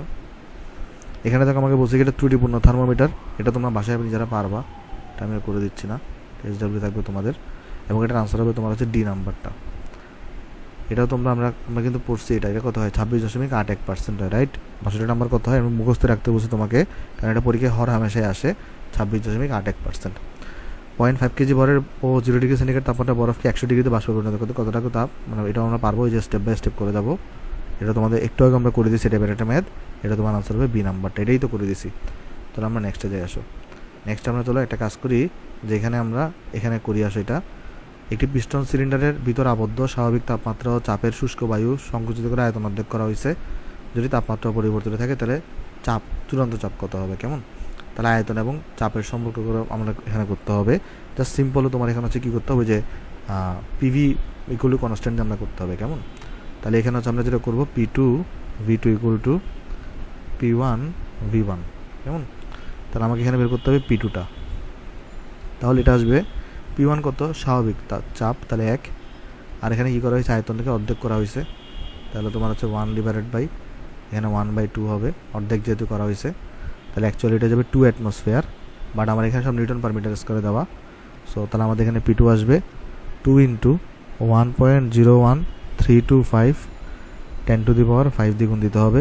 তাহলে এখান থেকে তুমি সুন্দর মতো P2টা পেয়ে যাবা। 2 × 1.01325 × 10⁵, তাহলে এটা আসবে 2.026 × 10⁵ নিউটন পার মিটার স্কোয়ার। সেটা হচ্ছে আমাদের এ নাম্বারটা কারেক্ট আনসার। এরপর এটা তোমরা নিজেরা বাসায় পারবা, এটা আমি করে দিচ্ছি না, এটা হচ্ছে 375 কেলভিন আসবে। এরপরে বলছে যে এটাও পারবা তোমরা বাসায়, এগুলো আমরা অনেকবার করছি, কেমন। আর 66-এর আনসার আসবে হচ্ছে আমাদের সি নাম্বারটা। তাহলে চলো আমরা নেক্সটে যাই আসো। এটা তো উদ্যোগের পরিবর্তনের কোনটা সঠিক, T B gamma -1 equal to constant, এটা হচ্ছে আমাদের সঠিক হয়ে থাকে, কেমন, সিম্পল। তারপরে বলছে যে এত কেজি বরফকে পরিণত করতে কত টাকা প্রয়োজন, এটাও তোমরা ইজিলি পারবা, ফ্লো চার্ট দিয়ে করবে আসলে, কেমন। তাহলে এটা হচ্ছে আনসার দেখাই দিবে, 68 আনসার হবে তোমার বি নাম্বার। কারণ ইঞ্জিনিয়ার এটাও তোমরা ইজিলি পারবা, এগুলো করে দেওয়ার কিচ্ছু নাই, অনেকবার করছি টাইপের ম্যাথ আমরা। তাহলে 69-এর আনসার হচ্ছে তোমার 280 কেলভিন। তো নেক্সটে যাই, এটাও তোমরা পারবা, কেমন, এটাও তোমরা পারবা ইজিলি। 70 নাম্বার আনসার হওয়া উচিত কত, 70 নাম্বার আনসার হওয়া উচিত তোমার এখানে 0 ডিগ্রি সেন্টিগ্রেড। এটাও তোমরা ইজিলি বাসায় পারবা, সেম টাইপের অঙ্ক দেখো তোমার কতবার আসতেছে এখানে। 71 নাম্বারের আনসার হচ্ছে তোমার বি নাম্বারটা, এটাও তোমরা পারবা। এবং এটার আনসার কত, 72 নাম্বার আনসার হচ্ছে তোমার, এটা হচ্ছে সি নাম্বারটা, কেমন। আচ্ছা, তাহলে আমরা এগুলো কিন্তু সবগুলো পারবো। তাহলে চলো আমরা নেক্সটে চলে যাই। একটা কাজ করি আমরা, এগুলোকে আমরা চলো একটু করে এভাবে করে রাখি নাকি, দেখি নেওয়া যায় কিনা। হ্যাঁ, আমরা তো এটাকে কাট করেই এখানে দিয়ে আসো, সেগুলো তাহলে 1 পৃষ্ঠা থাকলো আর কি। ওকে, তোমরা এগুলো বাসায় করে ফেলিও, তাহলে এটা লাগতেছে না, এটা আমরা ডিলিট করে দিতে পারি চাই আমরা। আচ্ছা, এখানেও তাহলে আমরা করতে পারি কাজটা, এখানে মনে হয় কোনো জায়গায় স্পেস খালি ছিল না, থাক, সমস্যা নাই। আচ্ছা, তাহলে আমরা চলো এটা দেখে আসো। তাপমাত্রা এত, হ্যাঁ এটা তো তোমরা পারবা, Q2 বের করতে বলছো, এটা তোমাদের বাড়ি কাজ থাকবে। তাহলে 73 নম্বরের আনসার হচ্ছে তোমার এখানে 4.53, এটা 10⁻, কত, এটা 4.10⁷, এটা হচ্ছে আমাদের আনসার। এরপরে কি দিছে, তুমি 100 ডিগ্রি সেন্টিগ্রেড তাপমাত্রার 1 গ্রাম পানিকে বাষ্পে কনভার্ট করছো, তার এনট্রপি পার্থক্য কত, mLV/T এখানে তাহলে এটা কীভাবে করবা, mLV/T দিয়ে করে ফেলবা, এটাও তুমি পারবা। তোমার বাড়ির কাছ থাকবে 74 নাম্বার, এটা আসবে 1.45 ক্যালোরি পার কেলভিন, কেমন। রুদ্ধতাপীয় পরিবর্তনের জন্য কোনটা সঠিক, আমরা সবাই জানি T/1 - gamma divided by gamma এগুলো কী হয়ে থাকে, কনস্ট্যান্ট হয়ে থাকে, এটা সঠিক, কেমন। আচ্ছা, তো এটা তো তোমরা বুঝতেই পারছো 74 নাম্বার কেমনে করবা। এরপর চলো আমরা যাই আসো নেক্সটে। এগুলোকে চলো আমরা কাজ করে আমরা আগের পৃষ্ঠা নিয়ে আসি আসো, অথবা আমরা চলো এটা কাটই করি আসো এভাবে। চলো আমরা কাট করলাম, টাকা আমরা সব আগের পৃষ্ঠা নিয়ে আসি আসো। হ্যাঁ, দেখো 76 নাম্বার তুমি ইজিলি পারবা, 76 নাম্বার তুমি ইজিলি পারবা, এটা আসবে 40। 1 কেজি বরফের তাপমাত্রা 1 কেলভিন বাড়াতে প্রয়োজনীয় তাপের পরিমাণ কত, আমরা সবাই জানি এটা হয় 3.36, মানে এটা সত্যি ওই এইটা হবে ওই যে, না দাঁড়াও, 1 কেজি বরফের তাপমাত্রা 1 কেলভিন বাড়াতে প্রয়োজনীয় তাপের পরিমাণ কত, একটু ভুল লিখছি। তাহলে কিউ ইজগুলো কত হবে, ms ডেল থিটা হবে। বরফের কেজি হচ্ছে 1 কেজি, বরফের অ্যাস হচ্ছে 2100 হয়ে থাকে, আর বরফের ডেল্টা থিটা হচ্ছে 1 কেলভিন। তাহলে এটা হয়ে থাকবে 2100 জুল হবে এটা, কেমন? তাহলে বি নাম্বার হচ্ছে আনসার। তো 35% কর্মদক্ষতা বিশিষ্ট তাপীয় ইঞ্জিন প্রতি পূর্ণ চক্র শেষে উৎস থেকে গৃহীত তাপের শতকরা কত ভাগ বর্জন করবে? তার মানে দেখো এখানে কোশ্চেনে কি বলতেছে, কোশ্চেনে বলতেছে একটা ইঞ্জিনের কর্মদক্ষতা কতটুকু, কর্মদক্ষতা হচ্ছে 35%, তার মানে সে 35% কাজে রূপান্তর করে, বাকিটুকু কিন্তু সে তাপ হিসেবে বর্জন করে। তাহলে কতটুকু বর্জন করবে? 100% থেকে 35% তো কাজে রূপান্তর করে ফেলছে, তাহলে তাপ হিসেবে বর্জন করবে 65%, তাহলে 65%কে সে বর্জন করবে, কেমন? আচ্ছা, তাহলে যদি আমরা নেক্সটে যাই, নেক্সট আমাকে বলতেছে এখানে আমরা তো এটা করছি, তাহলে এটা লাগতেছে না, ইরেজ করে দিই। ওকে, তো এখানে আমাকে দেখো, আমাকে বলছে এরপরে যে 1 মোল গ্যাসের তাপমাত্রা 0 থেকে তুমি হচ্ছে কি হতেছে 100 ডিগ্রিতে বাড়াতে কাজের পরিমাণ কত হবে? তাহলে এখানে প্রবলেমটা হচ্ছে আমাকে কিন্তু বলে দেয় নাই সমস্ত প্রক্রিয়াতে কাজটা তুমি মানে, আচ্ছা সমস্ত প্রক্রিয়া তো না, কারণ তুমি টেম্পারেচার চেঞ্জ করতেছো। আচ্ছা, তাহলে এখানে আমরা যেটা করতে পারি, ডাব্লিউ ইজগুলো কিন্তু পি ইন্টু ডেল্টা ভি, তার আমরা লিখতে পারি আবার এন আর ডেল্টা টি, এভাবে করতে পারি। তাহলে এখানে এন হচ্ছে 1 মোল, আর হচ্ছে 8.314, আর তুমি এখানে চেঞ্জ করতেছো 200 মাইনাস 0, তাহলে এটা তুমি করতে পারো। দেখো কত আসে এখানে আনসার, 8.314 ইন্টু 200, সেটা আসবে, আমি যদি সাইন নর্মাল মোডে করি তাহলে আসবে তোমার 1662.8 জুল। তো এটা তো নাই, 1660 জুল আছে, এটা হচ্ছে আমার কাছে এখানে আনসার হবে। 100 কেজি তামার তাপমাত্রা 100 ডিগ্রি সেন্টিগ্রেড বাড়ালে এর ভর কত বাড়বে? তাপমাত্রার সাথে তো ভর বাড়ানোর কোনো সম্পর্ক নাই, সেটা আসলে মানে ইনকারেক্ট কোয়েশ্চন। তাপমাত্রার সাথে তো ভরের কোনো সম্পর্ক নাই, কেমন? আচ্ছা, এত জুল তাপ শোষণ করে এত জুল তাপ বর্জন করে কাজের পরিমাণ কত? ডাব্লিউ ইজগুলো তোমার হচ্ছে Q1 মাইনাস Q2, তো Q1টা হচ্ছে 4500, Q2 হচ্ছে তোমার কাছে 2500, তাহলে 2000 যে পার্থক্য, এটা হচ্ছে কৃত কাজের পরিমাণ 2000 জুল। সো আমাদের আনসার হচ্ছে বি নাম্বারটা, কেমন?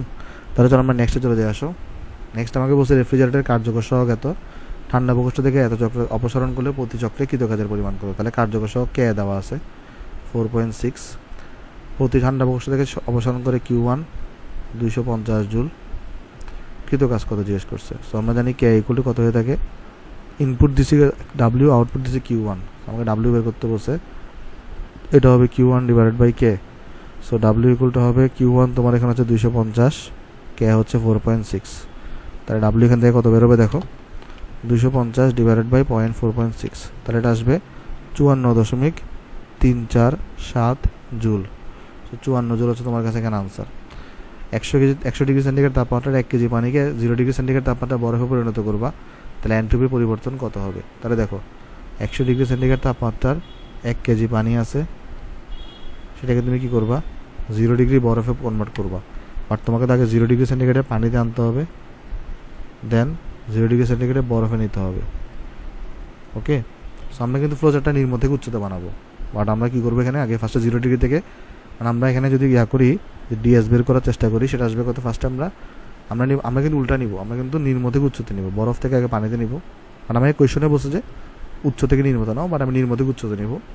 তাহলে এখানে আমাদের বরফ থেকে ফার্স্টে পানিতে কনভার্ট করবো, তাহলে আসবে তোমার হচ্ছে MLF ডিভাইডেড বাই টি আসবে, টি হচ্ছে 273, প্লাস আমরা এরপরে 0 ডিগ্রি থেকে 100 ডিগ্রিতে পানিতে নিব, তাহলে আসবে এস আসবে তোমার কাছে 4200 ms loan T2 by T1, তাহলে 373 ডিভাইডেড বাই 273, আর পুরো জিনিসটার আগে মাইনাস বসাই দিব, তাহলে আমাদের কাঙ্ক্ষিত আনসার পেয়ে যাব। মাইনাস কেন বসাবো, কারণ আমি নিচে নির্ম থেকে উচ্চে, আর আমার কোয়েশ্চনে বসে উচ্চ থেকে নির্মে নিতে, কেমন?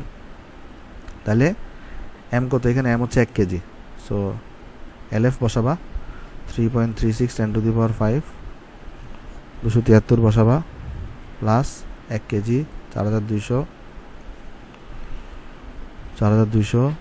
লন অফ 373 ডিভাইডেড বাই 273, তাহলে দেখো আনসার কত আসে এখানে, 3.36 into 10 to the power 5 divided by 273 plus 4200 into ln 373 divided by 273, তাহলে এটা আসছে আমার কাছে 25 মাইনাস 2541.617 এত জুল পার কেলভিন, কেমন? তাহলে এটা হচ্ছে আমাদের এখানে এ নাম্বারটা হচ্ছে আমার কাছে কারেক্ট আনসার। আশা করি আমরা অঙ্কটা সবাই বুঝতে পারছি। এরপরে যে অঙ্কটা আছে সেটা কিন্তু আমরা ইজিলি পারবো, এখানে নাম্বারিং একটু বেশ কম করছে, তবে আমরা বুঝতে পারতেছি অঙ্ক নতুন, এটা আমরা ইজিলি পারবো। আমি চলো এটা আনসার দেখাই দিই, এটার আনসার হচ্ছে তোমার হচ্ছে ভাই সি নাম্বারটা, কেমন? এটা আমরা নিজেরা করে ফেলতে পারবো। তাহলে চলো আমরা নেক্সটে চলে যাই। নেক্সট হচ্ছে যে আমাকে দিচ্ছে এরকম তাপমাত্রা কত বৃদ্ধি পাবে, এটার আমরা নিজেরা পারবো, একটু আগে অঙ্কগুলো করাই আসছি। 46, এটার আনসার হবে তোমার 1.05 ডিগ্রি সেন্টিগ্রেড। এটা আমরা নিজেরা পারবো। ঋতুতাপীয় পরিবর্তন 24, তাহলে এটার আনসার হবে এ নাম্বারটা। এটা তো আমরা একটু আগে শিখছি যে তোমার এখানে কী হয়, ডেল্টা টি ইকুয়াল টু উচ্চ তাপমাত্রা কত বাড়াইতে হবে, T2 eta new minus eta old divided by 1 minus eta new into 1 minus eta old, এটা দিয়ে করে ফেলবো। একটা বাড়ি কাজ থাকবে আমাদের, কেমন? এটার আনসার কত হবে, 150 হবে। ওকে, তারপর দেখে আর আছে কিনা, না আমাদের আর নাই। তাহলে এরই মাধ্যমে কিন্তু আমাদের চ্যাপ্টারটা শেষ।